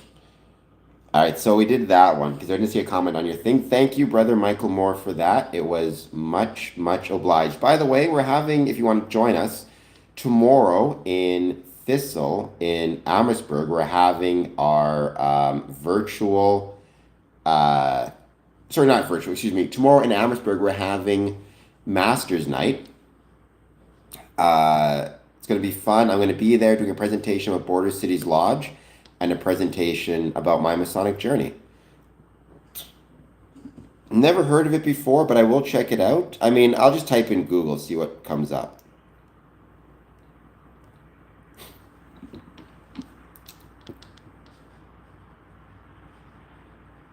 Their moon mentor, NASA geologist Kelsey Young, expects thousands of pictures.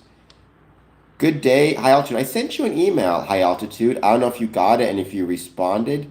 The having you come on the stream.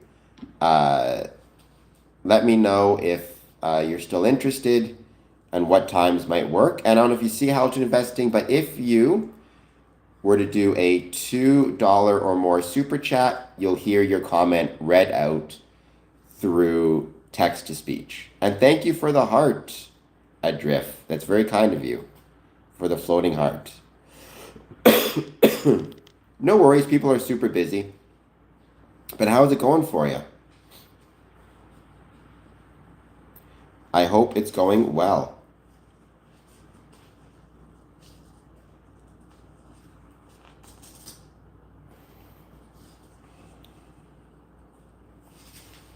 There you go. Are you following the Artemis 2 space mission at all? And what are you thinking about that?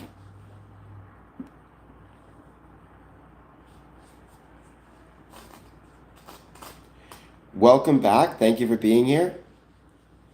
No worries at all. Your health has to come first. So go to your doctor's appointment. Absolutely, that should come first. I agree. I think humans are awesome as well. I'm glad your cat is finally settled. And I'm glad you got your bookmark. And yeah, I hope everybody is doing well.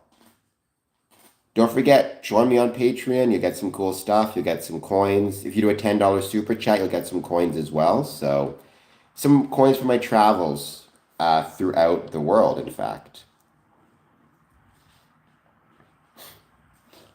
It is pretty incredible the things human beings are capable of.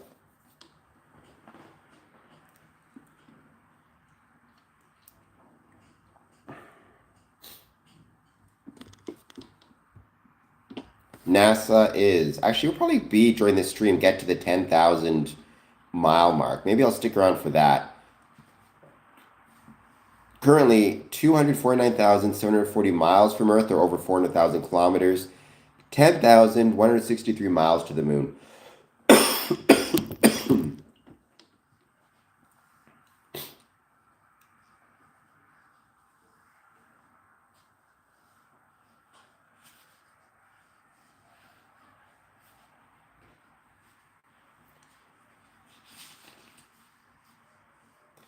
We shouldn't. We should be compliant with the laws of the country in which we live or in which we work. So cocaine is illegal here, so we should not. I'll be back in one moment. I need to get some cough medicine.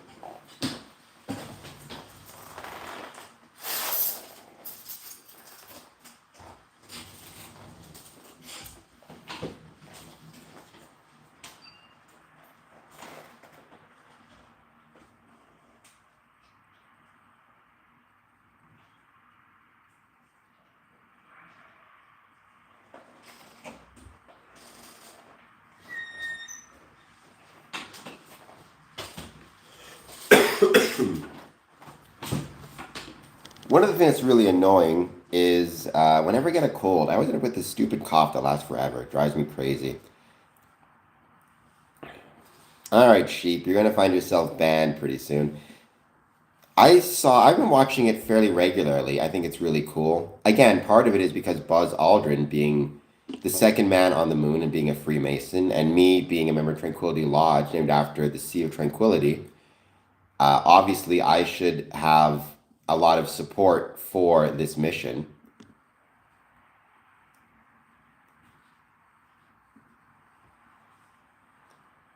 And we're going to keep hanging out. We're going to keep waiting to see who joins.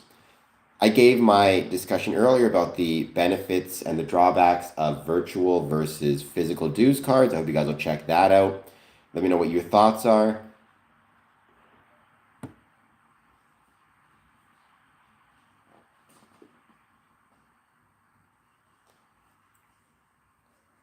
And then we've been talking about why it's so important, right? The Artemis 2 mission uses applied geometry to send human beings further than any other time in history. Stonemasons use applied geometry for the creation of buildings and structures that serve humankind. Freemasons use interpreted geometry to help us build better lives. But in all three cases, it's the use of geometry that matters. And I think because of that, it is absolutely worth it for us to celebrate these achievements and celebrate the geometric understandings that allow for these experiences, allow for the achievements. I don't see why not, Captain Blackbird. I don't know enough about Scientology to say, but I don't see why not. To my knowledge, Scientology is not not doing anything illegal. And to my understanding, it is a religion and there's a belief in a supreme being. Now, again, it's not something I can speak too much to. I've never met a Scientologist Freemason, but I would not be shocked if I were to meet one, and I would not, kick them out of the craft. Okay, I mean, I guess that'd be a type of supreme being. I don't know. It's not something I can really speak to other than to say, like, I don't see why not. Inherently, off the top of my head. Now, if I'm mistaken, it's always possible I'm mistaken, right? It's about just learning more about them. I'd like to, because people are always asking me about Freemasonry and Scientology. So even though there's no connection between the two, I'd still like to learn more about Scientology, so we can at least talk about it a little bit more, with a little bit more understanding than I have. Well, I mean, Freemasonry, right? One of the things about Freemasonry, the reason it's not a cult is because it does not take over your whole life. It's not desirous of taking over your whole life. Freemasonry is not going to try to separate you from anyone else in your family. That's not the point of Freemasonry, or your friends, or your work, or your whatever it might be. So no, in that case, Freemasonry is very different from Scientology, but that would be on the Scientologist part. What I mean by that is, it's possible for for Scientology to maybe tell somebody you're not allowed to be a Freemason. That's perfectly, I mean, I wouldn't say that's okay, but that's within the rights of, I guess, any organization. Like the Catholic Church does the same thing, but that's not from our side as Freemasons. I've never seen the movie Sucker Punch. Welcome, Elwitch Doctor. Elwitch Doctor, don't forget, if you provide a $2 super chat, your comment will be read through text to speech. What are my thoughts on the theory of Sumerian? I don't believe aliens created humanity. I think humanity was created through a process of evolution and natural selection, starting with the creation of life. How that life first created, I don't think anybody knows for sure, but I don't think it was aliens.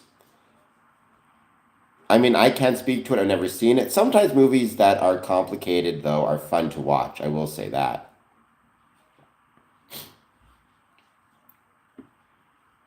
Yes. Not from monkeys, from a common ancestor with modern apes. Right? I believe in evolution. I also believe that as of right now, the Artemis 2 is less than 10,000 miles from the moon. It is 9,935 miles to the moon. So it reached the 10,000 mile barrier. They found a million links. I don't know what the missing link even means. Australopithecus afarensis, Homo habilis, Homo erectus. They found plenty of different links along the chain. What is this missing link to which you refer? I don't know what that even means.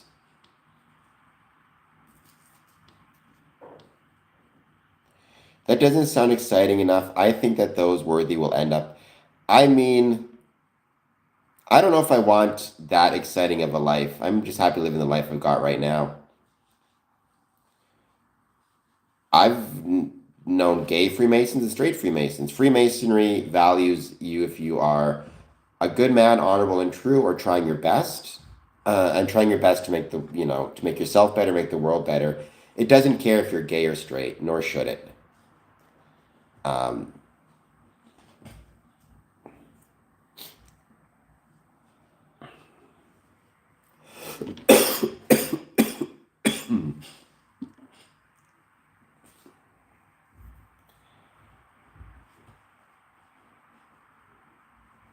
I've known many Christian Freemasons, as well as Jewish, Hindu, Sikh. Freemasons welcome men of all different faiths, backgrounds, and beliefs. They could be Christian, Muslim, Hindu, Sikh, it is perfectly fine.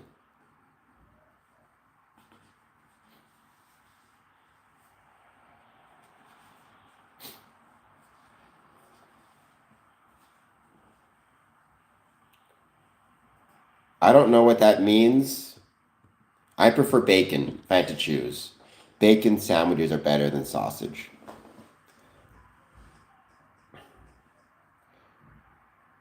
We're going to give this stream another, not too much longer, because I have to deal with some work. I will be posting some stuff on social media. You're going to find it soon. And then also, please make sure you follow me. Tonight, I'll be back on at 1 a.m. And also, please take a moment, if you're not done so yet, to hit that like button, hit that subscribe button, and consider a $2 super chat to have your comment read out. As long as there's nothing illegal or immoral, etc., etc.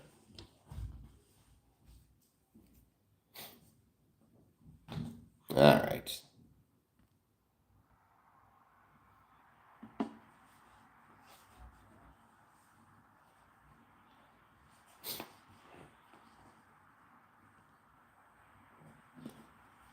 $9,870 miles.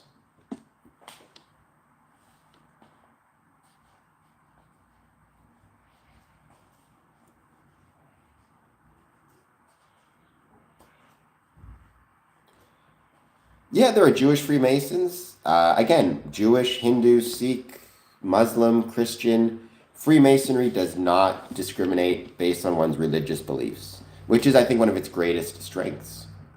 And the greatest part about it being a Freemason is the fact that we do not have any of these distinguishments or discriminations. I mean, I'm not a huge fan of pork products as a general rule, except for bacon. That's my favorite type. Although pork chops are really good as well, actually, in fairness.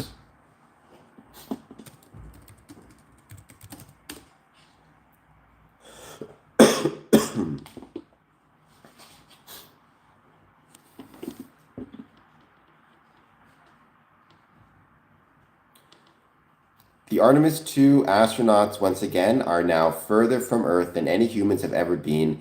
At 1:57 p.m., they broke the record set by the Apollo 13 mission in 1970.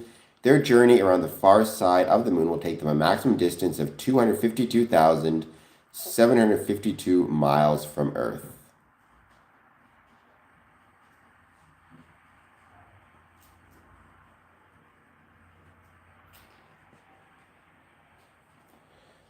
Well, Canadian bacon is basically ham, right? Whereas I think American bacon comes from like the pork belly, if I recall it correctly. Got a lot of weird questions about my dietary habits. I like food, put it that way. But I don't mind pork. It's not my favorite, though. I will say Canadian bacon with maple syrup is really, really, really good.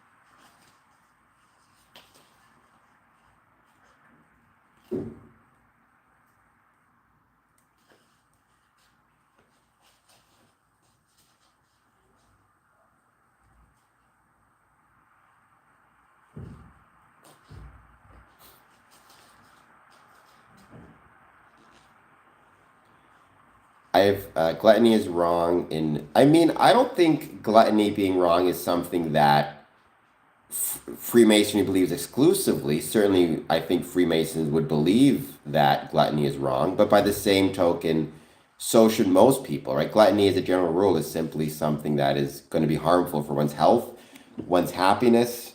A little bit of not being gluttonous, moderation is probably a good thing. Hello, Ayan with 3 eggs. Well, normal bacon is just called bacon, and Canadian bacon is called Canadian bacon, which is very funny. You'd think it'd be the opposite.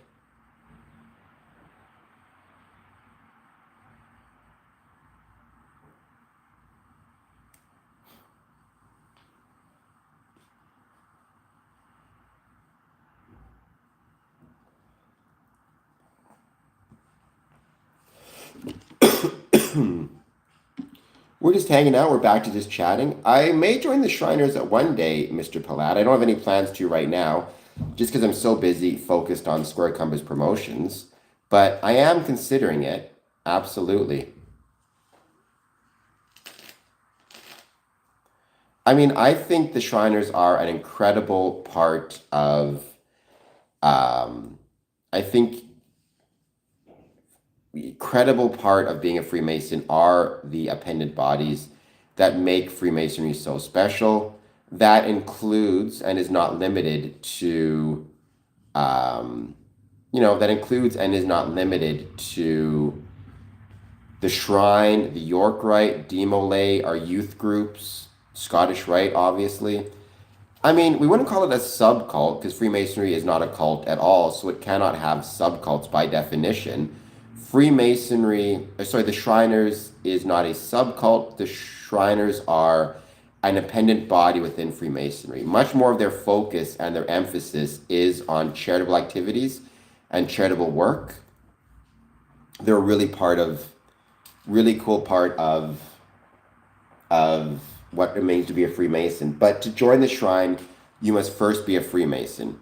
Will a Freemason lodge accept weirdos like me? Well, I'm weird and I became a Freemason. It depends how weird you are and I guess the way you act. But that's not the thing you need to worry about right now. Right now you're not a Mason at all, so your goal and your focus should be on just finding a Masonic lodge, expressing your interest in joining, and you go from there. Right? Like, get to know them, they get to know you, and you decide from there. But at the start, at the first bit, you just join the lodge, you approach the lodge, and you express your interest in joining, and that's it.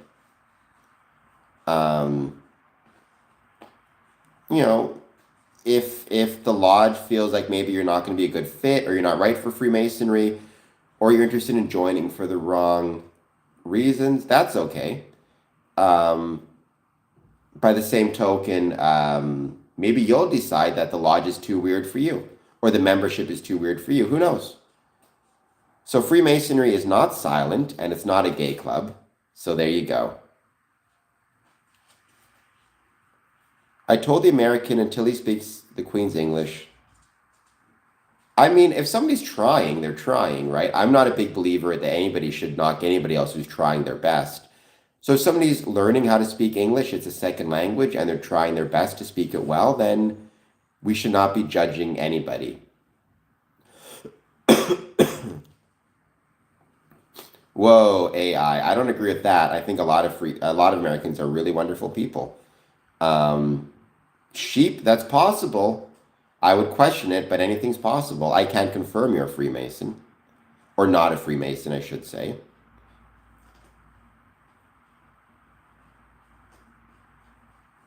So AI365, you need to calm down a bit with this. Americans I've found, I've said it a million times, I'll say it a million more times. Canada is the greatest country in the world. I truly believe that. A big part of that, though, is because we have the greatest neighbors in the world, which is something I also believe. At no rank, Freemasons do not have telekinesis skills and abilities. Would be really fun if we did, though.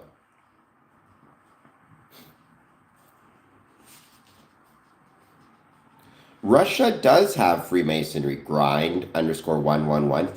Russia does. There's actually a couple different Grand Lodges in Russia, one of which is recognized. It was banned in Russia during,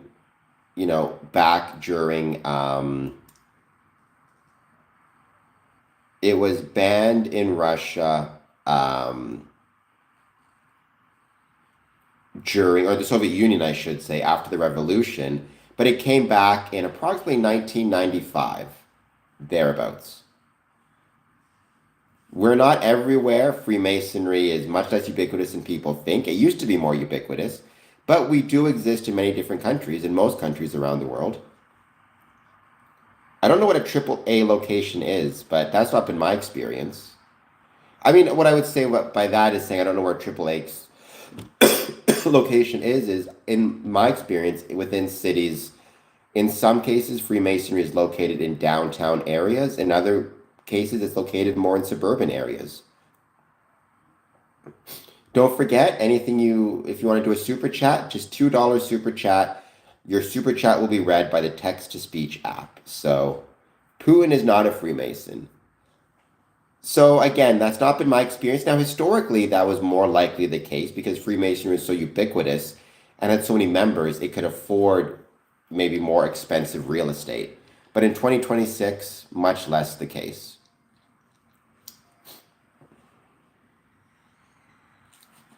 But to my understanding, Putin is not a Freemason. The Artemis 2 astronauts have become the first humans to see the dark/far side of the moon with their own eyes. So that's pretty cool as well. Another note.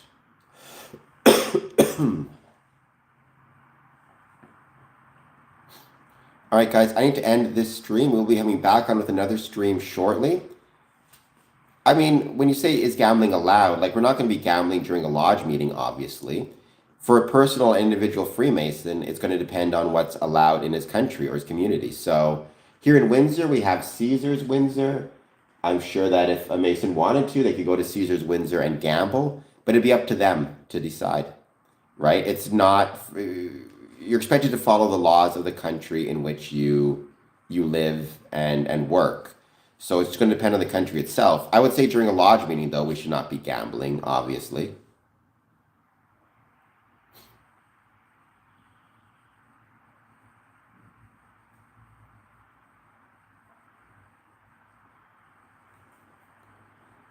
I'm not aware of any Freemasons who gamble and play poker high stakes. Some may do it for fun, right? Like they may enjoy gambling and playing poker and playing slots. They should do so responsibly.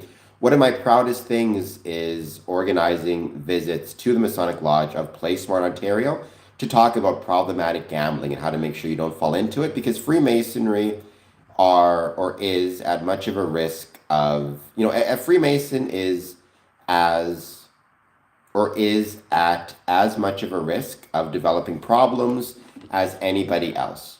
I also think Freemasons are perhaps better situated to deal with those risks because we have support systems, friends, family, Masonic brothers who can try to catch us if we start to fall. But that's not to say that we're not at risk of developing these problems. And I think we as Freemasons, it's important, aside from developing psychological first aid training, to recognize problems that people may be experiencing and to try to provide them with resources, knowing phone numbers they can call to get help and telling them, hey, we think you're having a problem with this or that, here's some numbers, to invite resources into our community, into our lodges, into our buildings, to communicate and support our brethren, whether it be Play Smart Ontario or, gambling services or gambling addiction services or substance addiction services,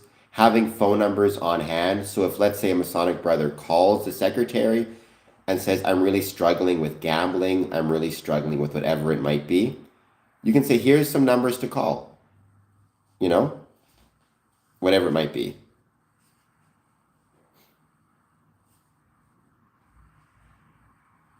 No, we do not, JG, nor should we be.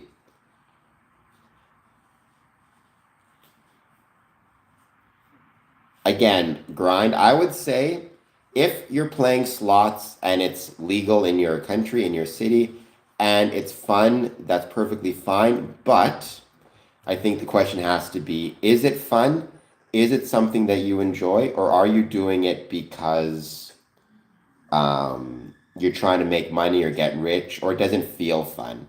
You need to ask yourself those questions. And if you are struggling with it, if it is something that's not been fun, or if it's something that you're kind of chasing wins, or it's affecting your life or your finances or your family, you should absolutely, in those cases and in those instances, get help and get support.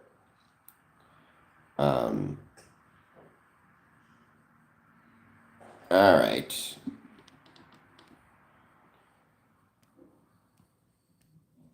And so, and as Masonic lodges, one of the really cool things we can do, I think, is invite some of these services in. Invite counselors into your lodges to discuss how to recognize if someone has a problem with an addiction, such as gambling, the services that are available to help them, how you can help them with those problems, phone numbers they can call, how to talk to people, right? Same thing with someone with substance use issues, maybe even someone considering self-harm, right? I think a lot of Masons, they may recognize and see a brother struggling. They may recognize and see a brother being affected by who knows what it is, mental health issues, substance use issues, gambling issues, emotional issues, grief over the loss of a family member. And they want to be there to support that brother. They want to be there to help that brother, but they don't know how to do it. They don't know how to proceed. Part of that is why it's so important to get psychological first aid training. Just like the benefit of having physical first aid is if any brother is struggling physically, maybe having a heart attack, the steps to take. Psychological first aid means if any brother is struggling psychologically or emotionally, you're confident in knowing the steps to take. That is absolutely important. But also within that same token, bringing in counselors, bringing in people to support you and to support, to give you the information that you need, I think will make Masons much more comfortable to actually approach a brother who's struggling and know what to do and not feel like you might make things worse, right? I think for a lot of brothers, and I've known brothers who've taken their own lives, I've known brothers who've really fell down and experienced some really challenging times and experienced some really, really hard times. I think a lot of brothers, when that happens, they feel like, could I have done more? Could I have done something different?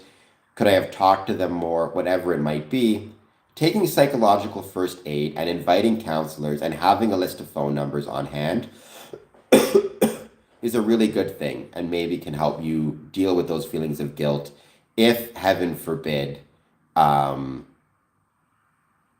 heavens forbid somebody,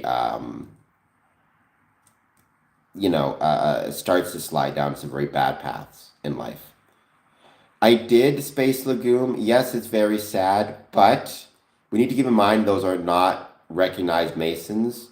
They are clandestine. Having said that, this should be a reminder to everybody that even if within Freemasonry, this is really important to remember that even whether you're clandestine, not clandestine, whatever your status is, whatever your recognition is,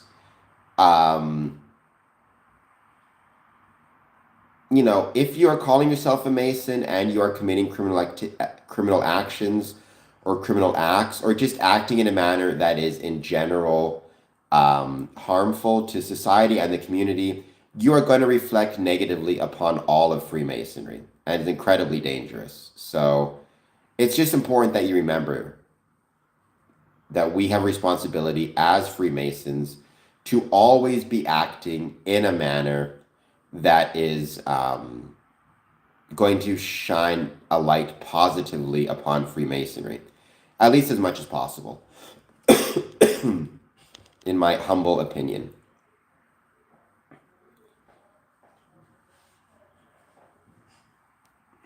Do you know the country Bangladesh? I know the country Bangladesh. I don't know much about it. Never heard of the ties to Epstein, but I can't speak to it because I don't know anything about it.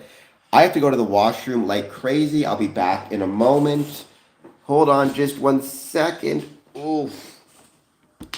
All right, here is my co-host. Be nice to him. Be back in a moment.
Oof, I made it back. That was close, because boy, I'd have to go to the washroom.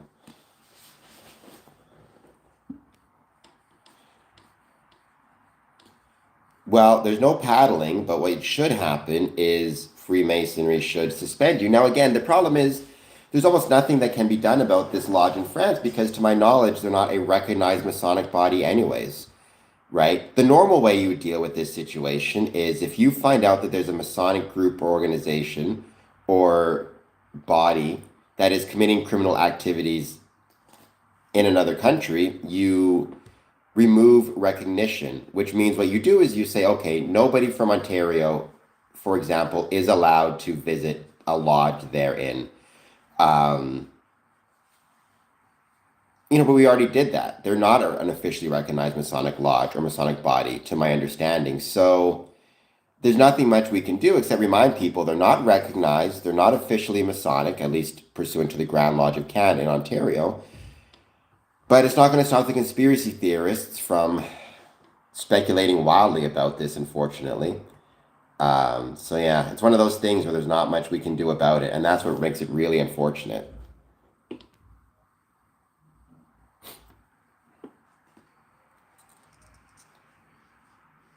Yes, I don't know what those allegations are, so I mean I know Moose members, they're cool people. Unless you mean the animal moose, in which case maybe. By the way, Critter3, if you provide just a $2 super chat, you will hear your super chat read out through the text to speech AI program I have.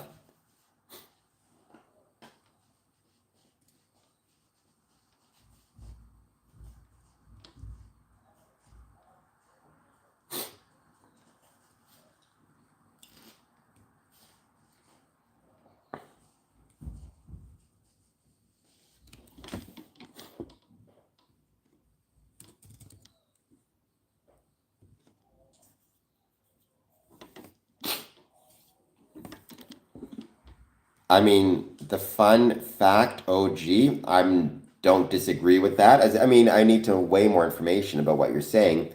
For example, maybe you need prescription medications, which are a type of drug, but they're being prescribed for a reason. In that case, you need to take them as prescribed and talk to your doctor regularly about any concerns you may have with them, right? I'll take 2 cents. That's perfectly fine, Critter3. But you don't get a comment read out through the super chat text to speech app. So very sorry to disappoint you. But I'll still take 2 cents. Caffeine is a drug, and I do that. Alcohol is a type of drug. But I would say whatever you're doing, you need to be careful, you need to be responsible, you need to recognize there are significant risks. If it's an illegal and unregulated drug, those risks are much higher, and you need to kind of be prepared for those things as much as you possibly can be. So, yes, there you go. That would be my advice to you on that one. Do you prefer virtual or physical dues cards, by the way, Critter? Let me know what you prefer. Physical is a little bit higher than I thought it would be. Taller is not the right term.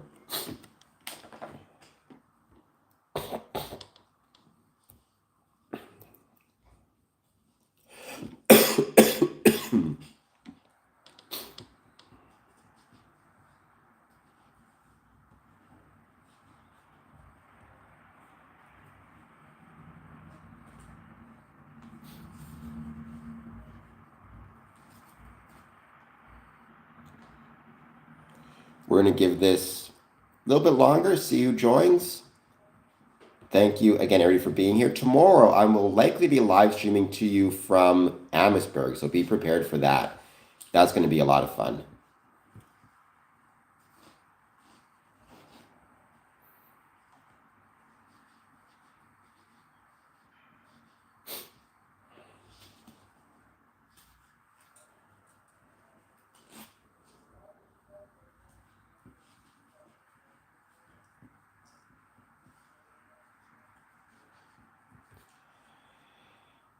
Clickmon, if you were to give me a $2 super chat, you would hear some of these things you're saying in text through speech. So,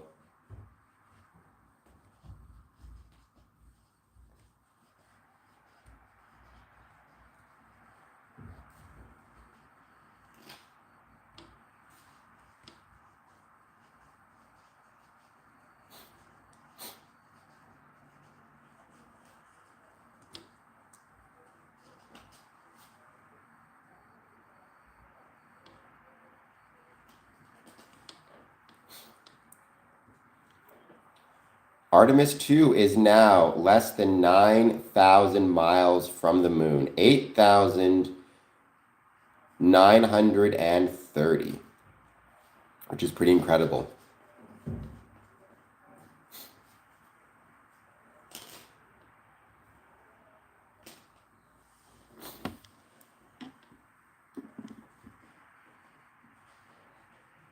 And I am 15 subs away from 3,800. So help a brother out. Let's see if we can get there.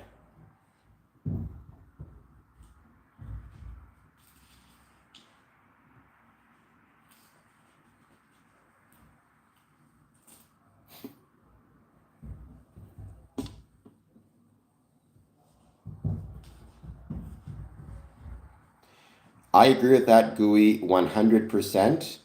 I absolutely think that's the case as well. And I mean, knock on wood, I think that they will. Obviously, these are highly trained crew members supported by a highly trained ground crew, supported by highly trained engineers and designers, all of whom are professionals to the highest level. And I'm sure that means they'll make it back home safely. But we still, I mean, it's terrifying, right? To think about being that far from Earth, being over 250,000 miles from Earth, over 400,000 kilometers. Well, Tranquility Lodge is still unfortunately meeting on Earth until such time as meeting on the moon is possible. But I'm sure they're going to see the Sea of Tranquility, where where Buzz Aldrin brought his Masonic charter. And I feel like this mission is the first step towards getting or maybe this first recent step in getting an actual permanent moon base. And if we can do that, maybe we'll have a Masonic meeting on the moon. Who knows? It would be incredible to see. By the way, Rondo, I don't know if you saw, but if you provide a $2 and up super chat, you will hear your super chat and your comment read via the text-to-speech app. So it's a way to make sure I'm catching all the super chat comments. Just $2 or more. I mean, the science behind the whole thing is, in some ways, it's unimaginable, but maybe in other ways, what's so truly incredible is the fact that it is imaginable, right? That we can do it. And we can do it because of an understanding of geometry. And geometry is something that has been understood for centuries, passed down through our Masonic and Freemason ancestors, stonemason in particular, right? Human beings are possible of doing some pretty incredible things, but it's possible for us to do incredible things because we understand geometry, and that is thanks to, amongst other things, stonemasons, who were keepers of that knowledge in many ways, at least the practical applications of that knowledge.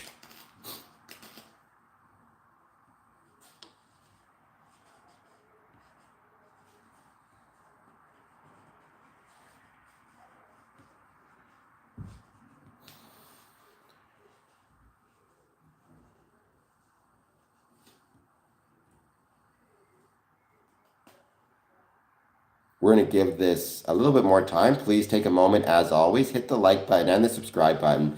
Maybe I'll be alive long enough, anything's possible, to actually see a Masonic Lodge meeting take place on the moon. Maybe I'll be alive long enough to actually visit a Masonic Lodge on the moon.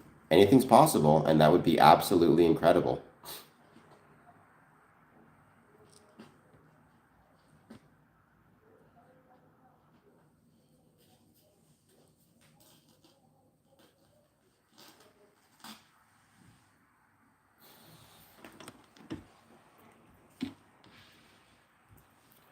We're going to give this another, let's say, 5 minutes, maybe a little longer, who knows. Actually, maybe we'll wait until the Artemis 2, it's still about 8,800 miles, so it might take a little while longer, but we'll see.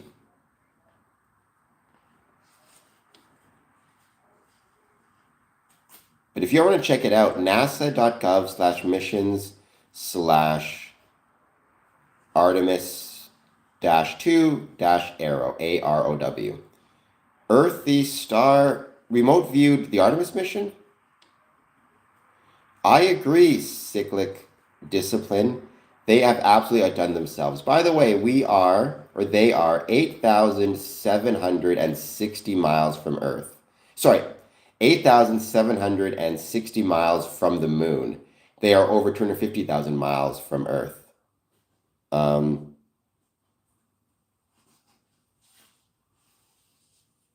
Tests on what? I'm not sure to what you're referring, Earthy Star, but I hope you'll hit the like button and the subscribe button. I would be much appreciated.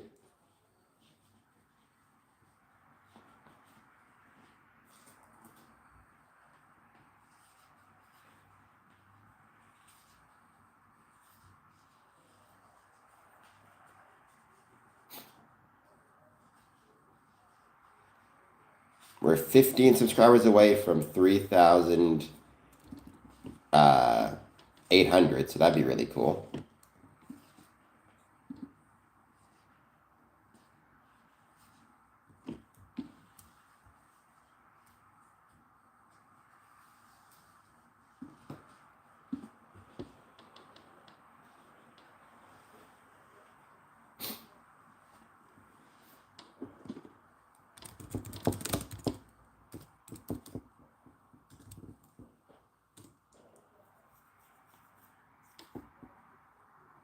In space, we do all float. That is true.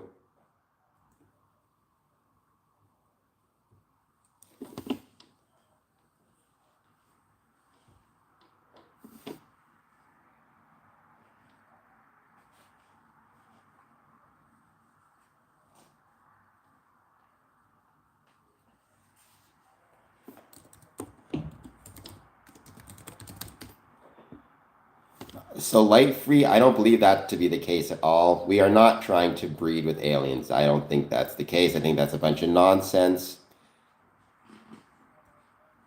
I mean, you are really obsessed with plastic water bottles, Penguin Walrus. I agree, though. I should care more about the environment and not use them as much. So I'll work on that. But I will say I reuse my plastic water bottles. I've used this one for like a week. So I think that makes it okay, or at least better. What I believe is you should hit the like button and the subscribe button. That is what I believe.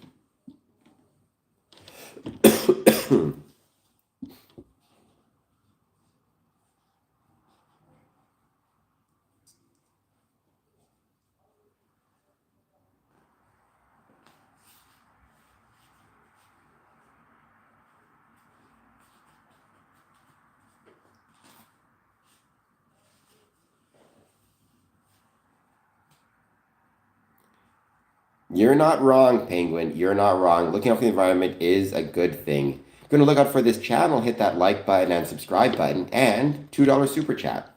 We are now 8,666, 65, 64 miles from the moon. 250,000 miles from Earth. We got hearts. That might be Smokey the Clown. I don't know what a pirate memory game is. Mr. Nobody on YouTube. Nobody is nobody on YouTube. Everybody is somebody.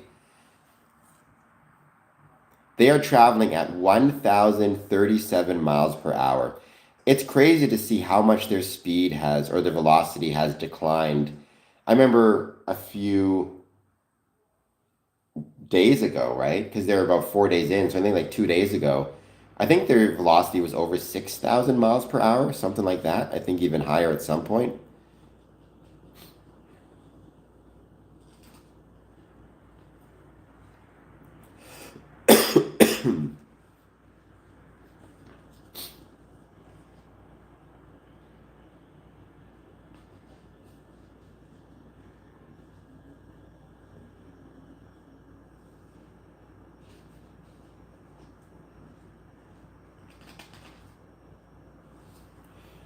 We're going to keep hanging out. We're going to keep waiting to see who joins. As always, please take a moment, hit that like and subscribe button.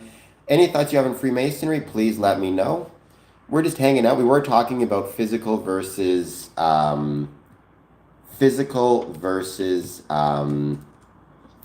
digital dues cards, which was a lot of fun to discuss. the benefits and drawbacks of each, talking about the Artemis space mission, why, again, it's important that we as Freemasons care about it. Now we're just hanging out.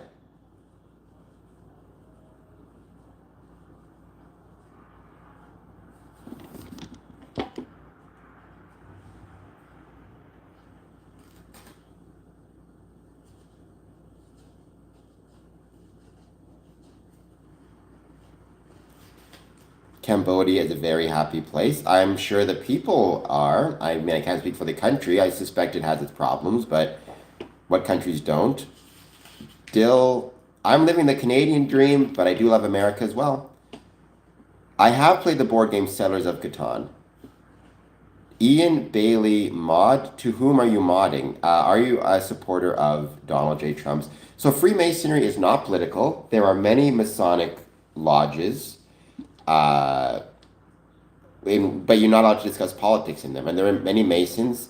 Some will be supporters of Donald Trump's foreign adventures. Some will not be. Every Mason needs to decide that for himself. I can speak for me and say I am not a supporter of the foreign adventures. And from a Masonic standpoint, my thoughts are with any Mason who may find himself, or herself for that matter, in harm's way. There is Freemasonry in Jordan, in Israel, in Lebanon. There's the Grand Lodge of Freemasonry in exile. In Los Angeles right now, but there's still Masons in Iran. So it's absolutely that Freemasons aren't harmful. There's also Freemasonry and Masonic lodges on military bases in the Middle East, including, I understand, in Qatar and in UAE. So we're thinking about all those Masons in harm's way, their families as well. We want them all to be safe. We want hostilities to end as soon as possible. Yes, I got a big forehead. Please hit like and subscribe. Blue Liner, you should hit the like and subscribe button. Victor Hawkinson, what do you mean by that, other than I got a big head?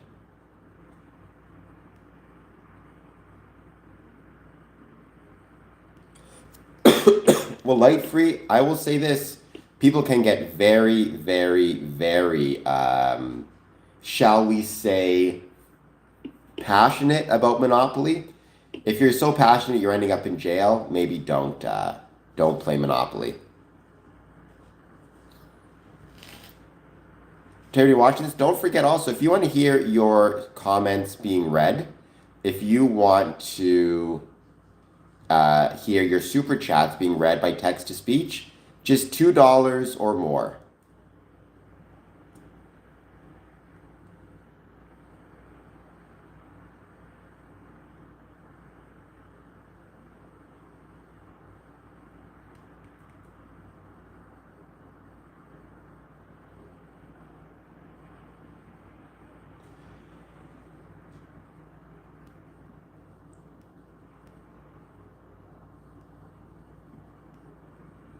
They are participating in live Q&A sessions and conducting observations of the lunar surface.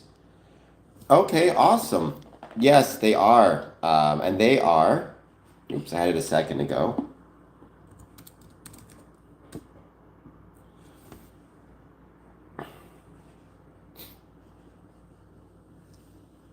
The astronauts have started the lunar flyby.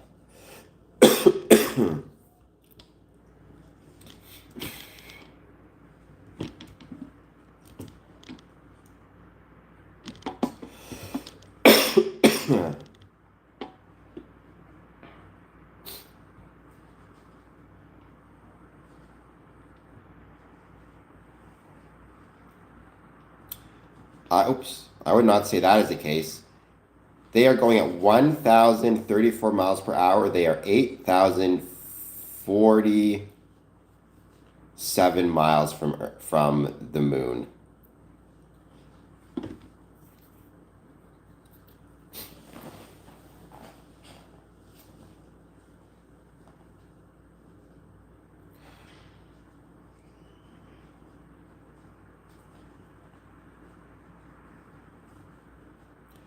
Click. I feel like you always have your tongue in your cheek.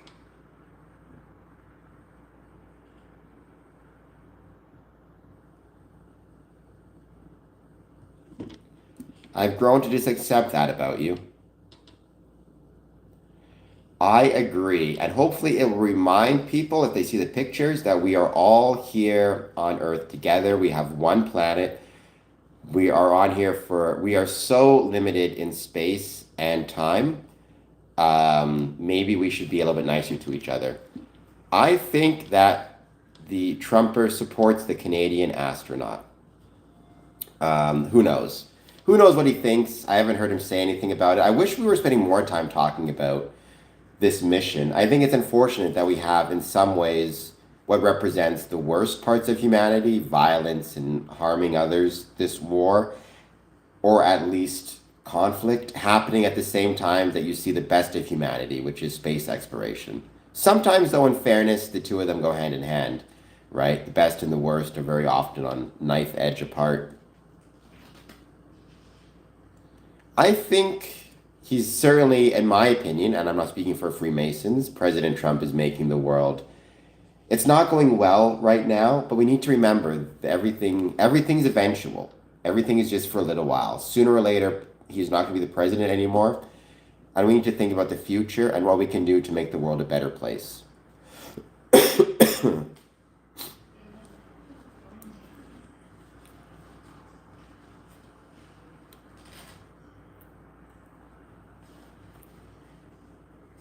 I'm going to give this another, let's say, 15 minutes. Then it'll be ending this stream, but we will be back on tonight at 1 a.m.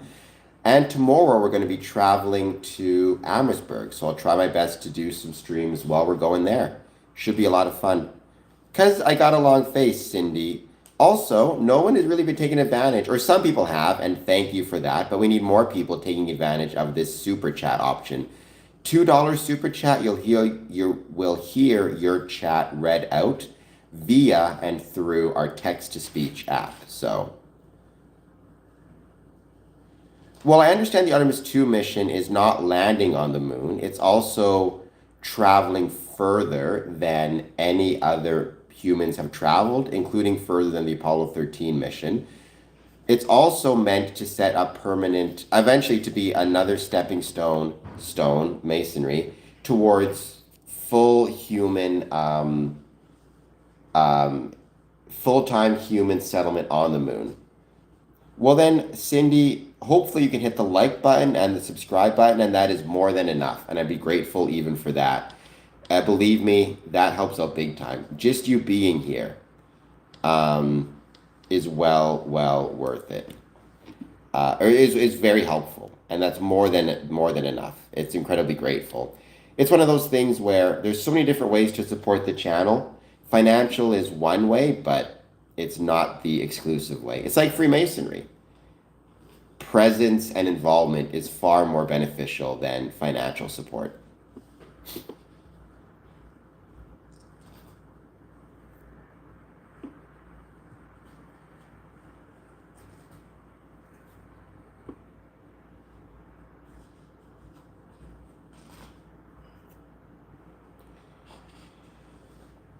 And sharing the stream with others is incredibly helpful as well. So there's so many different ways that you can help out this chat, believe me.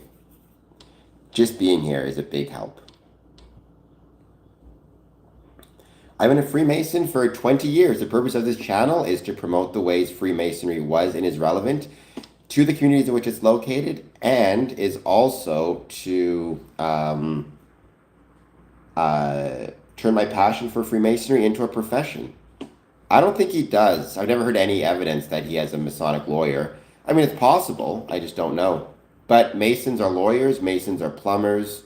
Masons are politicians. Masons are custodians. Masons are carpenters, and everything in between. So being a lawyer and representing your client does not necessarily mean you agree or disagree with the client's actions. It means you support the system, which requires a presumption of innocence, amongst other things.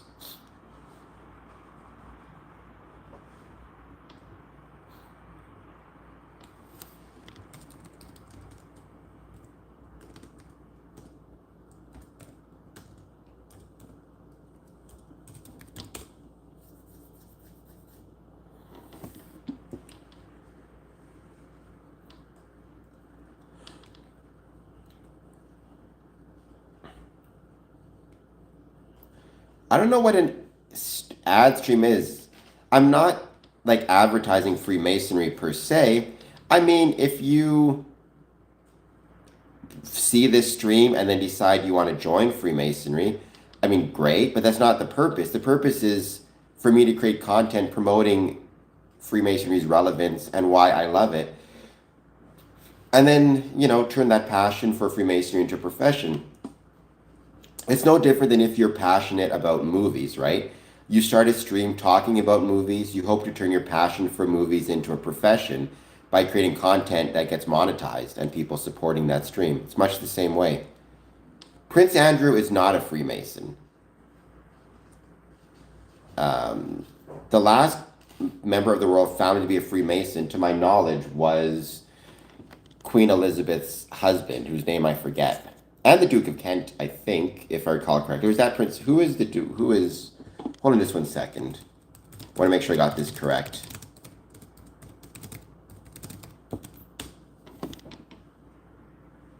Yeah, Prince Edward, the Duke of Kent.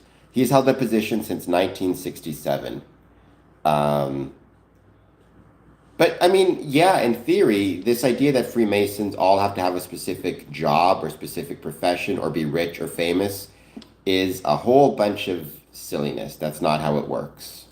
No, I appreciate the question, Saging. I'm going to call you Sag, for lack of a better term. I hope that you'll hit like and subscribe, and I hope you'll continue to check out the channel.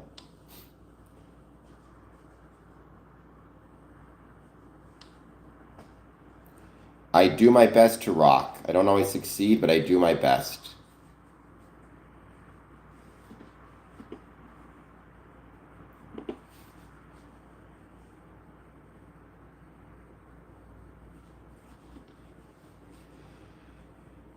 But I mean, the thing about that, Chip, is if you're basing it on one's profession and one's status in society, then yes, you never really know, because that's not how it works.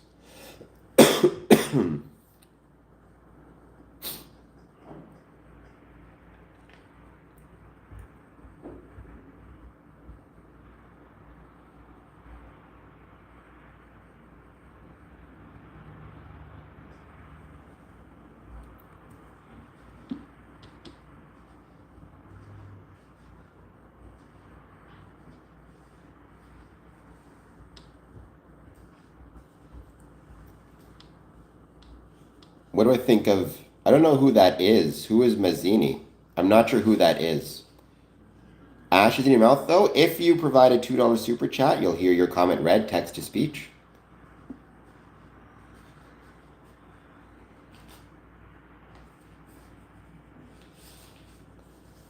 Click. I'm not so sure. It sounds to me like you were not a Mason. But hey, I could be wrong. Anything's possible. I just highly question that.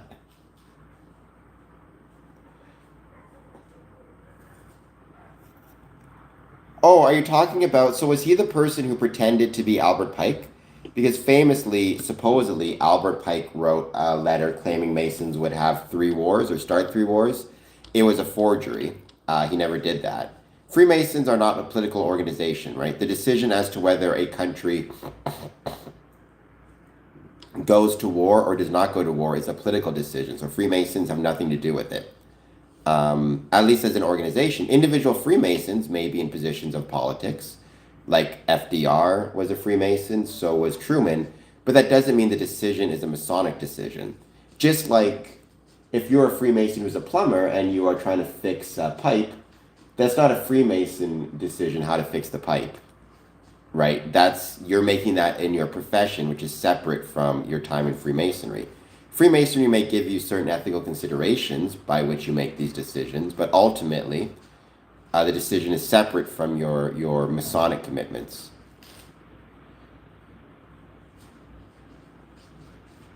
I don't have a car. I used to have a car, but I do like my chair quite a bit. I'm still getting used to it, because once you've had one chair for a long time, to have a new one, it can be really interesting and really challenging. But I am grateful for this current chair. It's awesome, and I'm grateful to have it. So,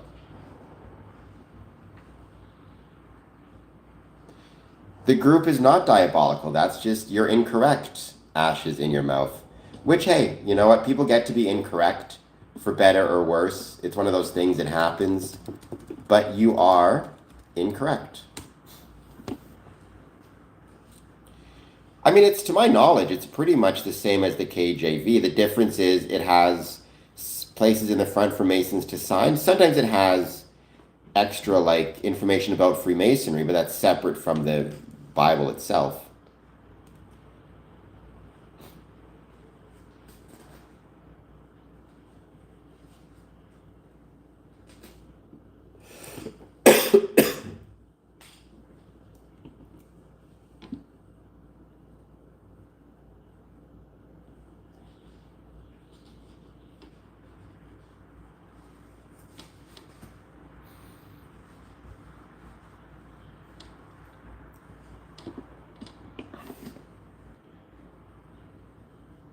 But I mean, Masonic Bibles very often are very important gifts that are given to people, mementos of their time within Freemasonry.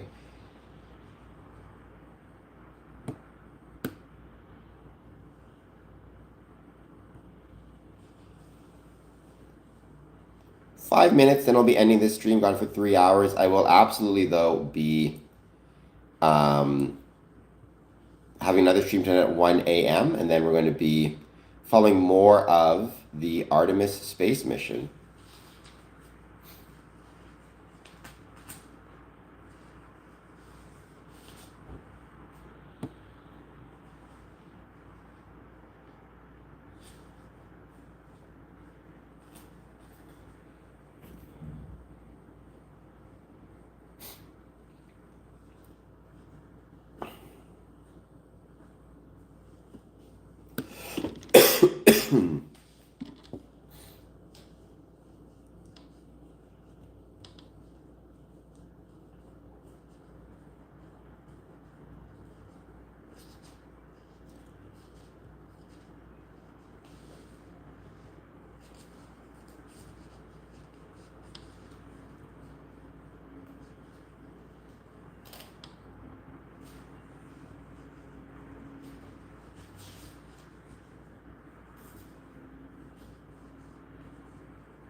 We can give another 4 minutes. If anyone else jumps on to say hello.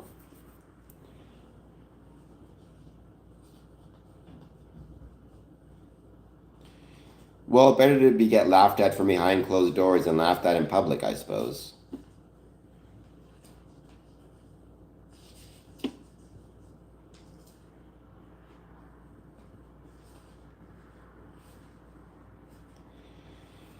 I mean, it's a lot of work, like anything, right? It's just kind of how you manage life.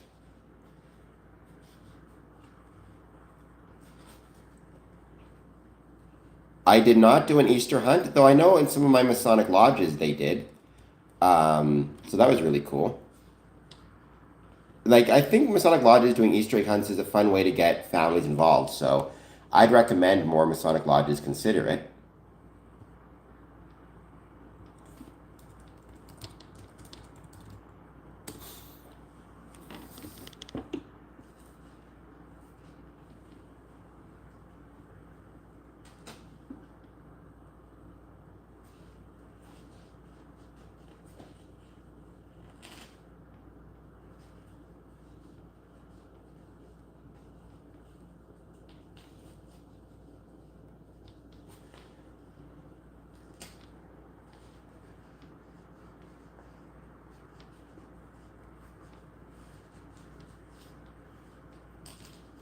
I mean, I'm not a huge fan of like the Cadbury eggs and stuff. I'm one of those. Probably a hot take. Never got into them huge amounts, but nonetheless.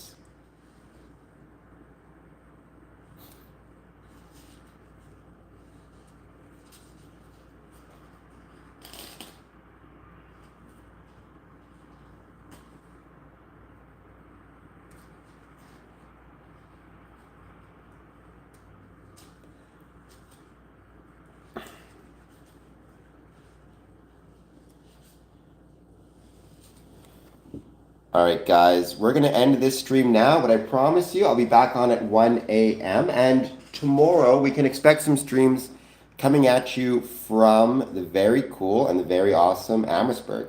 All right, guys, talk to you later. See you soon.